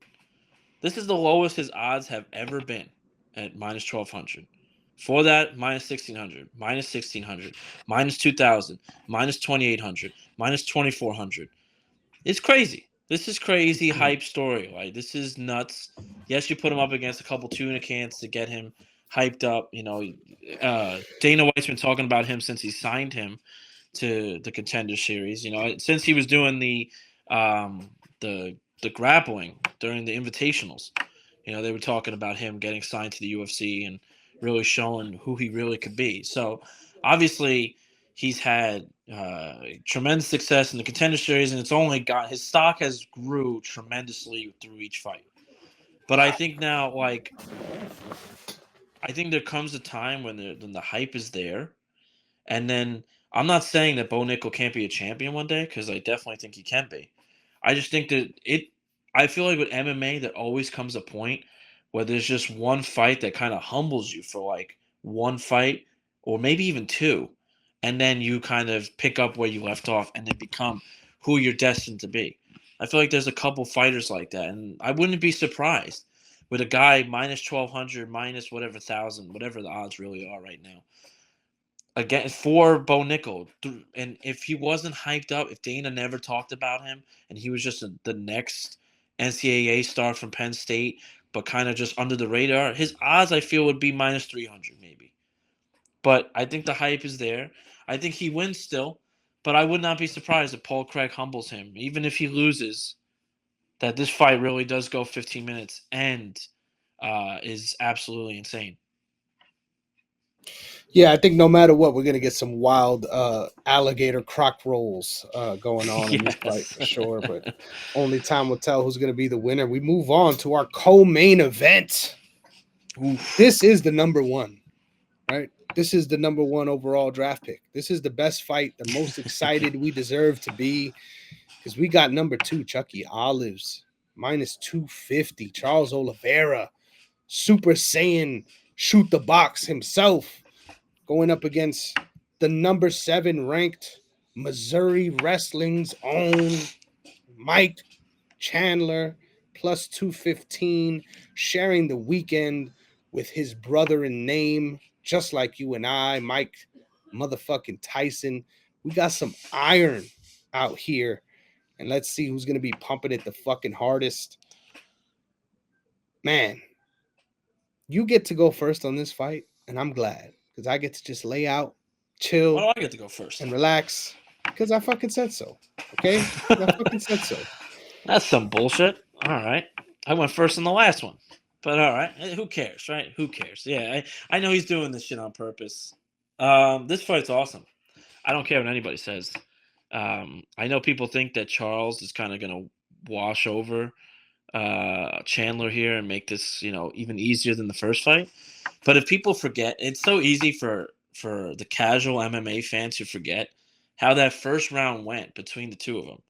And it isn't until you get to like 2 or 3 days before when you start really talking about this card and talking about this fight specifically where people forget like Chandler was not dominating, but was definitely in control of that first round.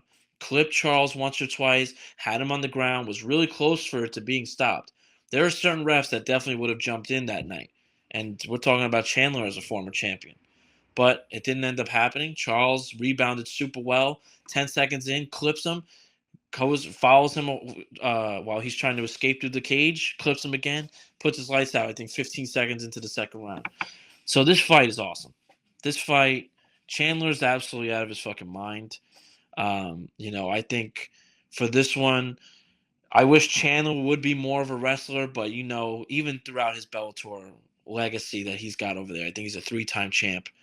He's a mad dog, and he's literally a mad dog that gets let off the leash for 15 or 25 minutes 3 times a year and just goes absolutely ballistic.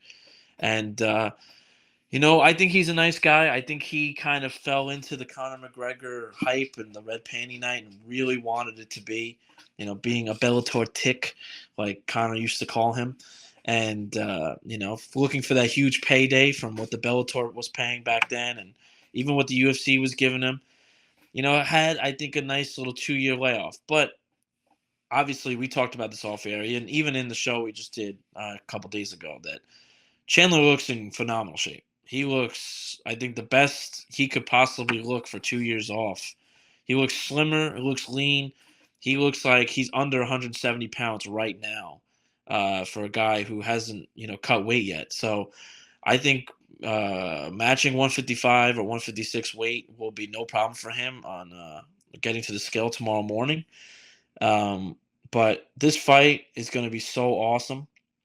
I think Chandler will actually try to wrestle a little bit early on, but I do think eventually he'll be out of his mind and try to go crazy here.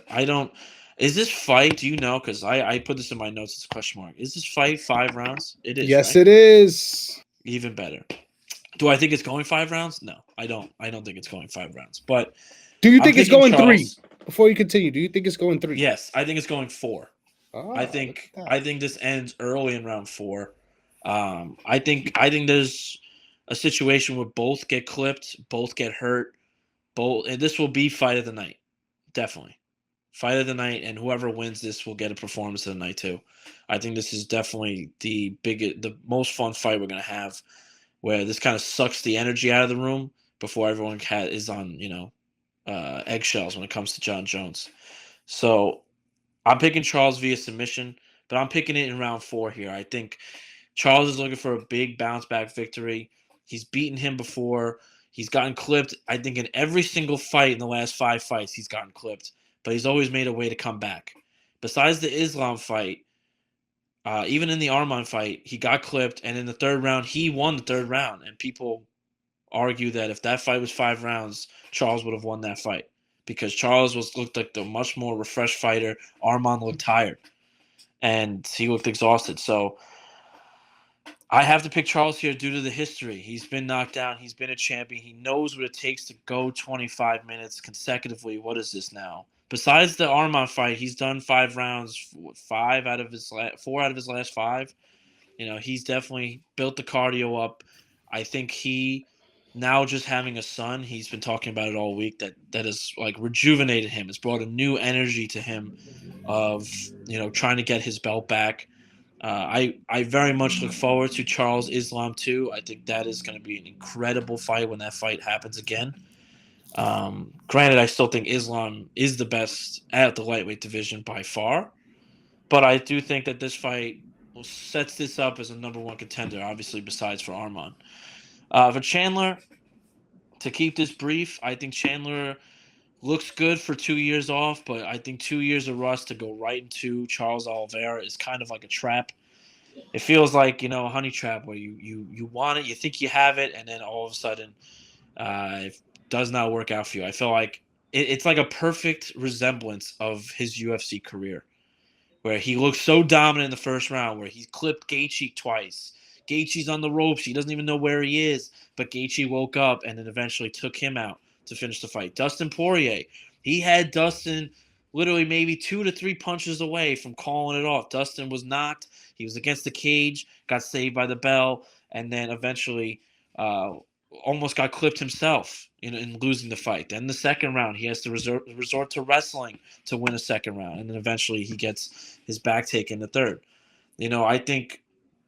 I think Chandler will super dominant the first 5-6 minutes, but then I think after that Charles will put on pressure that Chandler cannot keep up with. He'll be throwing punches like crazy, but he'll be huffing and puffing like crazy. The hands will be down. His face will look rearranged. And I think this fight will eventually lead to Chandler's legs just kind of giving out on him. And then Oliveira will just get the back, and this fight will end. So I think this fight is easily the fight of the night, probably the most exciting one we will get. New York will be super, super hyped up to go from a Bo Nickel submission to a Charles Oliveira submission. And I think this crowd will be extremely hyped up for the main event. So give me Charles Oliveira via fourth round submission. Fourth round sub. I fucking love it.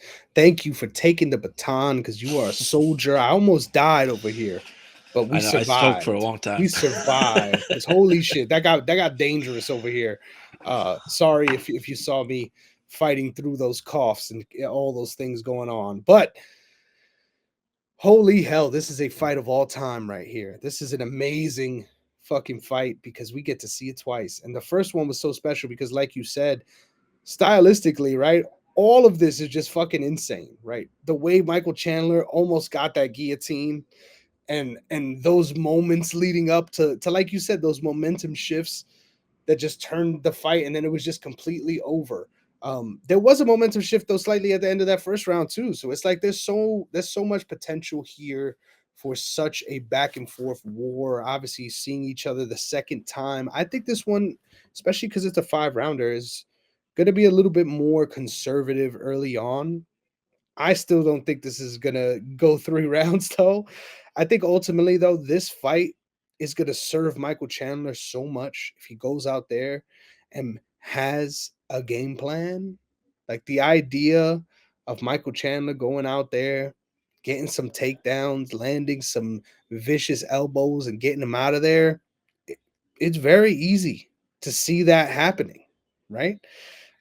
Is that what's going to happen? Probably, definitely not, because Michael Chandler is going to go out there trying to be a goddamn banshee out there on offense.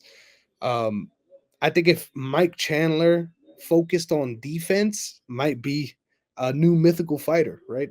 Defensive Iron Mike, right? We could run this train a couple different ways, but hey, yo, ultimately, I think I agree with you. I think Charles Oliveira is in a good position to win this fight. I want Michael Chandler to kind of win this. Like, I feel like with the way, I don't know, just listening to the man talk is so exhausting, right? But to have that level of belief and to exude that in your fights and be that guy when the lights shine the brightest is remarkable. Like, dude, the fights this guy has been in is phenomenal. We are all better for them. We are all honored to be able to watch him compete because win, lose, or draw, the dude is going bringing the best out of his opponents every time he goes out there because of the way he fights, not just because of them.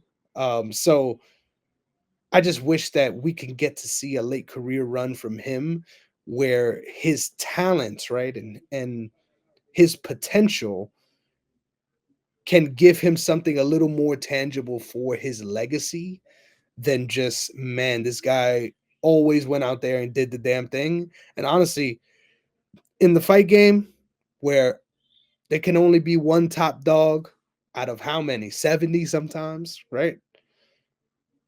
It's hard to imagine that people like Mike Chandler don't get appreciated, right? Or end up having a career where they aren't appreciated enough. But holy shit, this guy deserves it. I think the same goes for Charles Oliveira. Both of these guys, in a lot of ways, are historical war horses, right? Like their career is defined by not only their ability to have tragic losses, but also their ability to learn and grow from those and go out there and perform in the future for it. I think Charles Oliveira continues to get better, and for all the reasons you said, having a new baby and the way the styles match up, I think Charles Oliveira is going to find himself in the fight that he wants the most, which was an absolute cloud of smoke where you see a little foot hanging out here, a fist out here, just because it's just a rumble through the China shop. God damn it! I think ultimately, though, if Mike Chandler went out there and wrestled, I might pick him to win this fight. Honestly, I think there's a real possibility to just have a control win out there. But give me Charles Oliveira by chaos, ladies and gentlemen.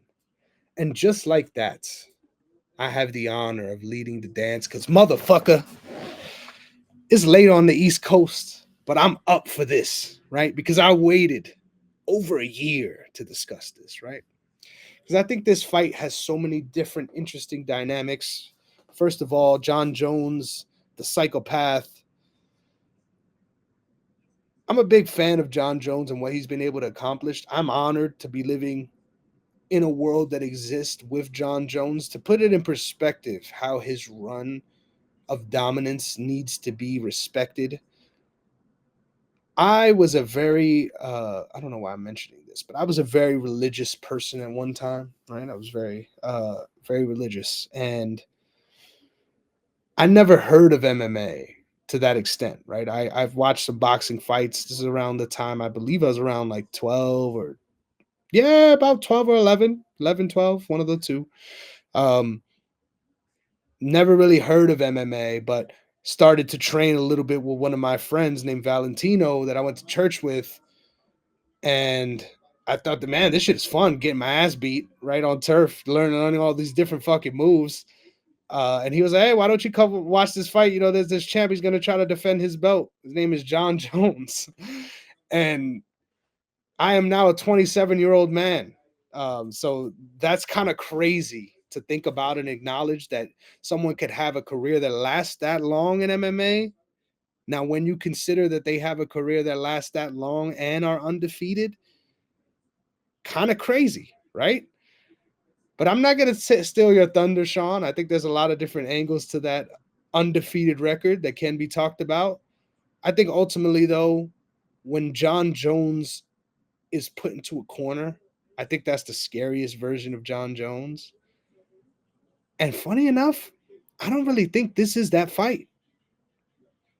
I think he needs to kind of get himself up for this one. And shout out to you for giving me the coverage on the press conference, but it seems like between all the things going on leading up with Tom Aspinall and the way he's leaving interviews because he thinks they're going to ask him about Tom Aspinall, this guy's got a lot going on right now, right? On top of fighting someone who I think is a very formidable fighter, right? What's interesting about the psyche of Jon Jones, and I'm going to make this analogy short because we could go on this tangent for 15 minutes, but I think Stipe Miocic is who Jon Jones wants the world to think he is. And that's just who Stipe is effortlessly. Like Jon wants everyone to think he is this man of the Lord that just deserves all the credit and respect because he's out there trying to go do it the right way. We know that that is not who he is, right? But all the way he talks about legacy and, you know, how he wants to be remembered. For someone who talks about all those things, there is so much about his legacy where you question. are you really thinking about how people will look back on you? Or are you thinking about how they'll look back on your career?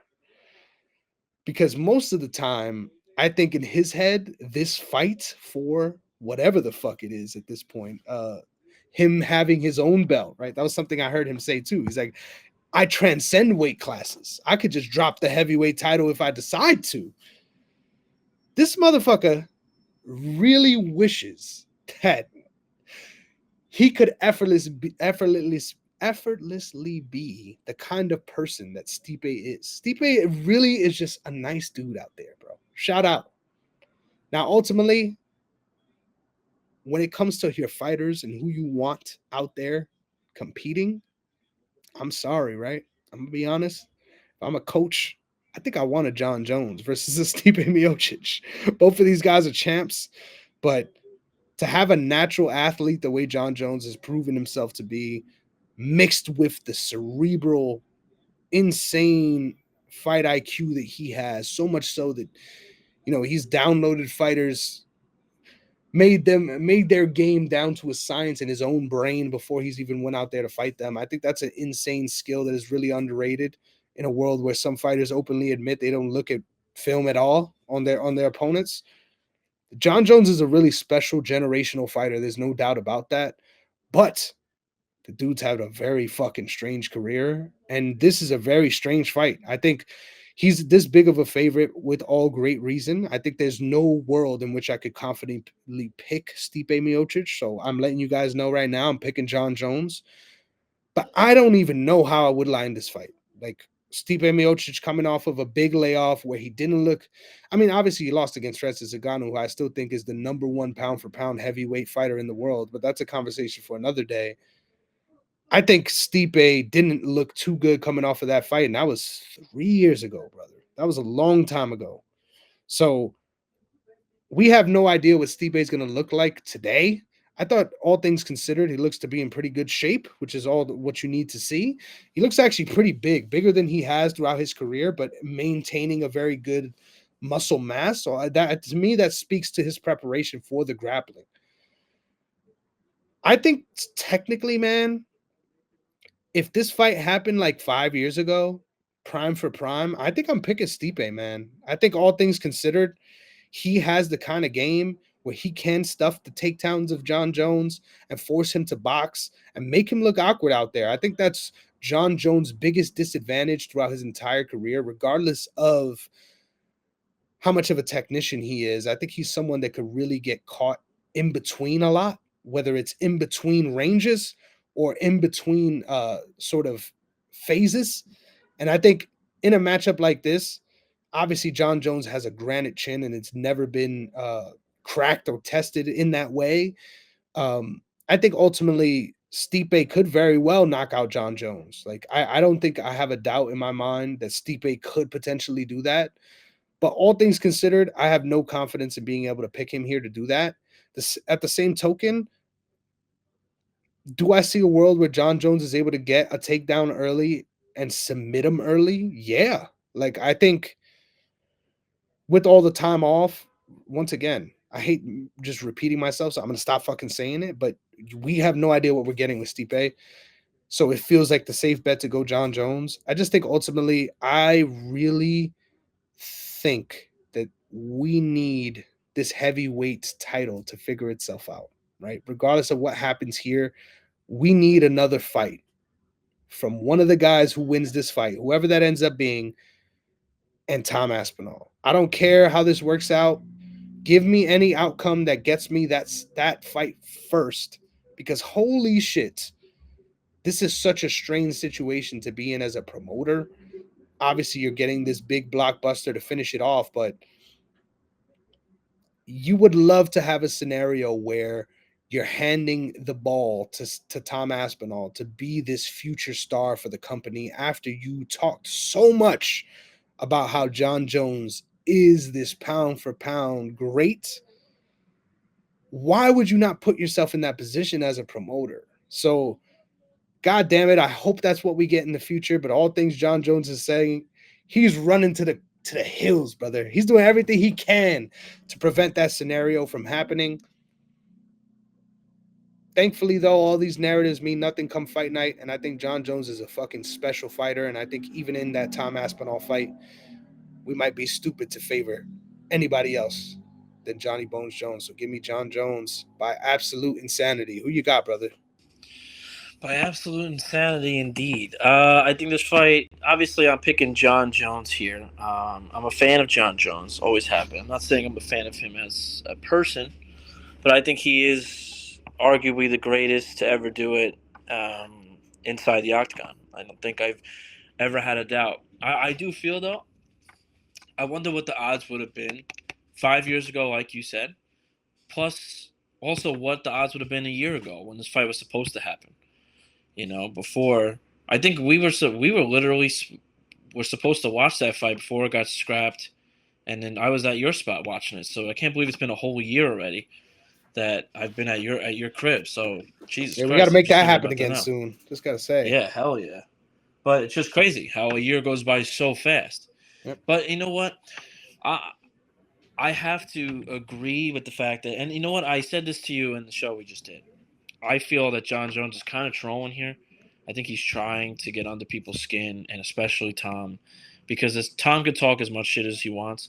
I do feel Jon Jones is actually speaking truthful on how he does not like Tom. I think because Tom was kind of back and forth in this whole thing and took it to like this social media generation to talk shit and kind of like use little TikToks and, call them a goat 1 second, but then also like used the whole ducking narrative from all these, casual fans. And that's kind of like annoying. And that's why I like Tom as a fighter, but I'm not like the biggest fan of him as a person. He kind of annoys me as well. And I have nothing to do with him. But yes, I do think Jon Jones is purposely fucking with him. And I think that fight will happen. When it comes to this fight, to be honest with you, I don't know who Stipe is anymore, right? Stipe hasn't fought in almost 4 years. And how many times have I said it on this show that I don't even blame Stipe's loss, really, on his last fight against Ngannou. Talking about COVID era, smaller cage against one of the biggest fucking freak athletes ever, and you're fighting in the smaller cage. First of all, why is there a smaller cage in this apex that you built? Yes, it was the only sport that was happening at that time, but why the fuck would you put that behemoth in a cage that's smaller than any other octagon? If it was a bigger cage, you have no idea if Stipe would have looked different that night. And even people forget, in the Stipe-Ngannou fight, yes, Stipe was getting clapped and paused, but it wasn't looking good. I was about to say, hey, yo. But there was a brief second that when he was backing up, he clipped Francis, and Francis was stumbling for like a half a second, but then Stipe jumped, seeing that he hurt Ngannou, and walked right into the hook, and then got his lights put out. Because I feel like it only takes a feather of Ngannou's power to put you out. And he literally walked right into it. So when you're walking right into it, it's going to put you right out cold. So there was a moment that Stipe had Ngannou again. Fight was great. Ngannou looked really good wrestling-wise. He stuffed the takedowns. It was a great fight. Ngannou definitely won the second time. Stipe has built himself as the greatest heavyweight of this UFC generation. If Francis was still here today, it would have been Francis that was the greatest UFC heavyweight of all time. And I don't take it away from Jon Jones. Jon Jones has ducked a lot of opponents of going to heavyweight early on in his career to being a heavyweight this late in his career. He's been strategic. But I do love what Dana White said at the press conference today, that he did say, no matter, and he said it on the Jim Rome show too, that no matter what, the next heavyweight title fight will have Tom Aspinall's name in it. Whoever it is, it will be for Tom. If Jon Jones wins, he's not doing any sort of fun fight with Alex Pereira. It will be against Tom Aspinall. If he wants to continue to fight for the UFC promotion, Tom Aspinall will be his next opponent. And you know what? I always say, I think Jon Jones will do it. Because if Jon Jones goes out and beats Tom, you can retire after the Alex Pereira, because you could do the Alex Pereira fight, easily win that fight, just take him down. Alex Pereira doesn't have a lick of wrestling to his name. So he could literally become the GOAT of all GOATs of any sport. that's what I'm saying. You could beat this upcoming generation and Tom Aspinall just waiting there. Like, you could literally cement yourself, no questions asked, the goat of goat of goats. Like, you beat the generation before you, the generation you're in now, and the next one. They'll be talking about your victory over Tom Aspinall when Aspinall retires in 7, 8, 9, 10 years. That you got to him first. And that when every time they compare your legacy, they'll be like, well, Jon beat him. It won't be a Khabib thing, what if. Oh, Jon Jones is the greatest, but he did duck Tom. And what if Tom goes on like a 5-fight, defense streak of holding the belt? Then people will be like, well, Jon's ducked him, so Tom's better. So you really don't know. If I'm Jon Jones, I don't want any questions in my legacy if that's all you're going to talk about is your legacy. And it's so funny how much you care so much about your legacy because you know who you are outside the octagon ain't shit. So you're so focused on building your legacy in the octagon while you have one of the greatest fighters of all time in Mike Tyson. In an interview today, which she got interviewed by like an 11-year-old, he's saying in the interview, legacy ain't shit. Who gives a fuck? I don't give a shit about a legacy. And like people are like, dude, she's 11. Like, calm down. Don't curse in front of the kid. But Tyson's Tyson. He don't know what he's talking about. He's out of his mind. So he's like, hey, who gives a shit? I'm dead. Why would I care about my legacy? Like, I don't care if my name moves on. I'm dead. My kids saw me fight. That's all that matters to me. And so, like, you have two different sides of the coin. If I'm Jon Jones, yes, you can play the troll game, but there's no doubt in my mind if I'm Jon Jones, it's beat Stipe, fight Tom Aspinall, beat him, and then you can have your super money fight against Alex Pereira in a year from now, because Alex Pereira will probably still be one of the biggest names in the UFC, if not the biggest name, in a year from now, and you can have your big money fight, beat him, and retire. You're giving Alex Pereira a double champ attempt, and you can walk off into the sunset, with 3 title defenses, 4, whatever, 3. So in this fight, all that just to get to this fight. Jon Jones, I think, goes heavy in the wrestling. I think he tries to feel him out because he said he felt really awkward in the first time fighting Cyril Gane. He hadn't fought standing up in a long time. So I do think that he'll try to stand up in the first round. I think he'll do whatever it takes to not go directly to the takedown, but try to get it like a feeling out process. And to be honest with you, I think Stipe lands a clean right hand on him early. He'll be the first one to land a really clean punch. But then I think in the second round, Jon Jones takes him down. And then I think, Jon Jones is already elite wrestling, but this whole camp he's been going with Stevenson and fucking Gordon Ryan and in his corner. They literally called it like the Avengers corner of wrestling that you're going to see behind him. And I think he's so focused on making this like a personal fight with him. I think he's trying to find reasons outside of the Aspinall noise to get himself to beat Stipe, because Stipe is the nicest guy. Like, you barely understand what he's saying, but he means well. He's never been purposely disrespectful ever. You're right. He's literally everything Jon Jones wishes he could be as a person outside the octagon. So I think Jon is trying to find something to push him, like Conor was in the Dustin 3 fight. So this one, I do think Jon Jones gets him via submission or even in the ground and pound to eventual stoppage. But I do feel the first round will be the most important 3 minutes of a fight I think you'll see in Jon Jones's career, honestly. Because I think if Stipe can find an advantage, and with Jon Jones being so lackadaisical coming into a heavyweight stand-up fight, which he hasn't really done yet, I think then, you'll see him at his weakest. But I think if Jon Jones takes Stipe down, it's a long, long night for Stipe, and I think eventually Jon Jones will do enough to get the submission and maybe even a ground and pound KO. But I'd be very surprised if Jon Jones loses this fight. I think Stipe is fantastic. I don't know if either of them retire at the end of this night, but if I had to guess, I think Stipe at almost 43 years old kind of has a foot out the door, is trying to just grab one more money bag, one more attempt at a title too. I'm not saying he's going out there to do whatever, but it's a hell of a fight. I think Jon Jones wins, and then Jon fights again, International Fight Week or something close to it, against Tom Aspinall. What a legend. I hope you're right. But don't forget, GSP was once supposed to fight an up-and-coming interim title Robert Whittaker. challenger named Robert Whittaker, and that never happened. So Yeah, hey, but he thanks got for hurt. stealing my thunder, brother. What the fuck? But he got hurt. I forgot the injury he had. He got hurt. It was like diverticulitis or some shit, right? Yeah, Wasn't he something like dealing with that. the But same you also shit knew as- who GSP was. GSP was the one who basically quit on the UFC the 2 times before. Before he went into his first retirement. Like, GSP was a fantastic fighter, and I'm not taking anything away from him. But when he's set, and set in stone on leaving the UFC, he does it. Like, he's gone. There's nothing that will hold him back. He doesn't care about, hurting Dana's feelings or the UFC, putting them in a bad position. He'll just do it. Like, when he was going to come back against Khabib, you knew he was doing it for the one and done. It almost felt like guaranteed he was never going to fight Robert Whittaker, regardless of the injury or not. But Dana White was so convicted either way. That's my point. It's like, I would love this world of optimism, but every reality-based thing says the exact opposite of everything we want to happen. So it's like, but my only disagreement there is I don't think anyone really today, arguably, can really sit there and think GSP would have lost to Robert Whittaker that night.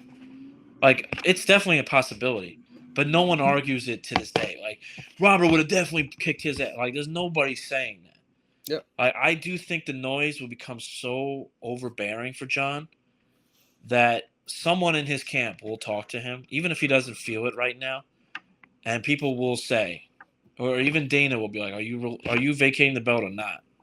Because I think eventually someone will come up to him and be like, dude, this noise is pretty crazy. I think you should just fight him, kick his fucking ass in the first round, make a point, hate him, love him, whatever you want to do, and then go. Because there's still money to be made. You took 3 years off to be a heavyweight. Take advantage of this being like your final part of your prime. You'll look back on this 3 years from now when you're retired, and you'll miss the game.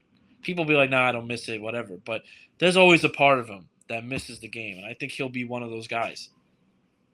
Yes, sir. Yes, sir. Only time will tell, though. That's what you love. We're going to get those answers one day. But until then, ladies and gentlemen, we have another week of Dynasty MMA to finalize our return for UFC 309. And, of course, I get the first pick.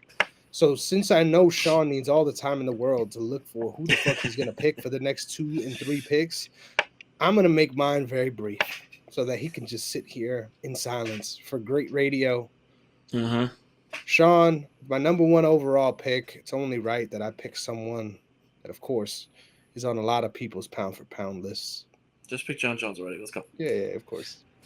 With my number 1 overall pick, I'm taking Mauricio Rufy. Thank you. Fuck you, dude. All right, give me Jon Jones and David Onama. Just because. Actually, yeah, give me Jon Jones. Let me make sure I'm doing this right here. I need victories today. So, yeah, give me Onama, but Onama's gonna hurt me later. But I can handle the pain later. Yeah, give me Jon Jones and then David Onama. He's not prepared for this fast of a turnaround. Like, I don't know where I'm going next. Like, I have no clue. I'm gonna charge up because I'm on 2%. Okay, yeah, do that so that we don't have a forced exit here. Damn, this is hard, dude. What the fuck? Yeah, this card is trash, bro. Oh, what? Come on, man, hurry up. You're right. You know what? I'm probably gonna get a loss anyway, right? So we could start there. Take Chandler. Yeah. Literally, I was about to say, probably gonna get a loss anyway. One guy's gonna burn bright.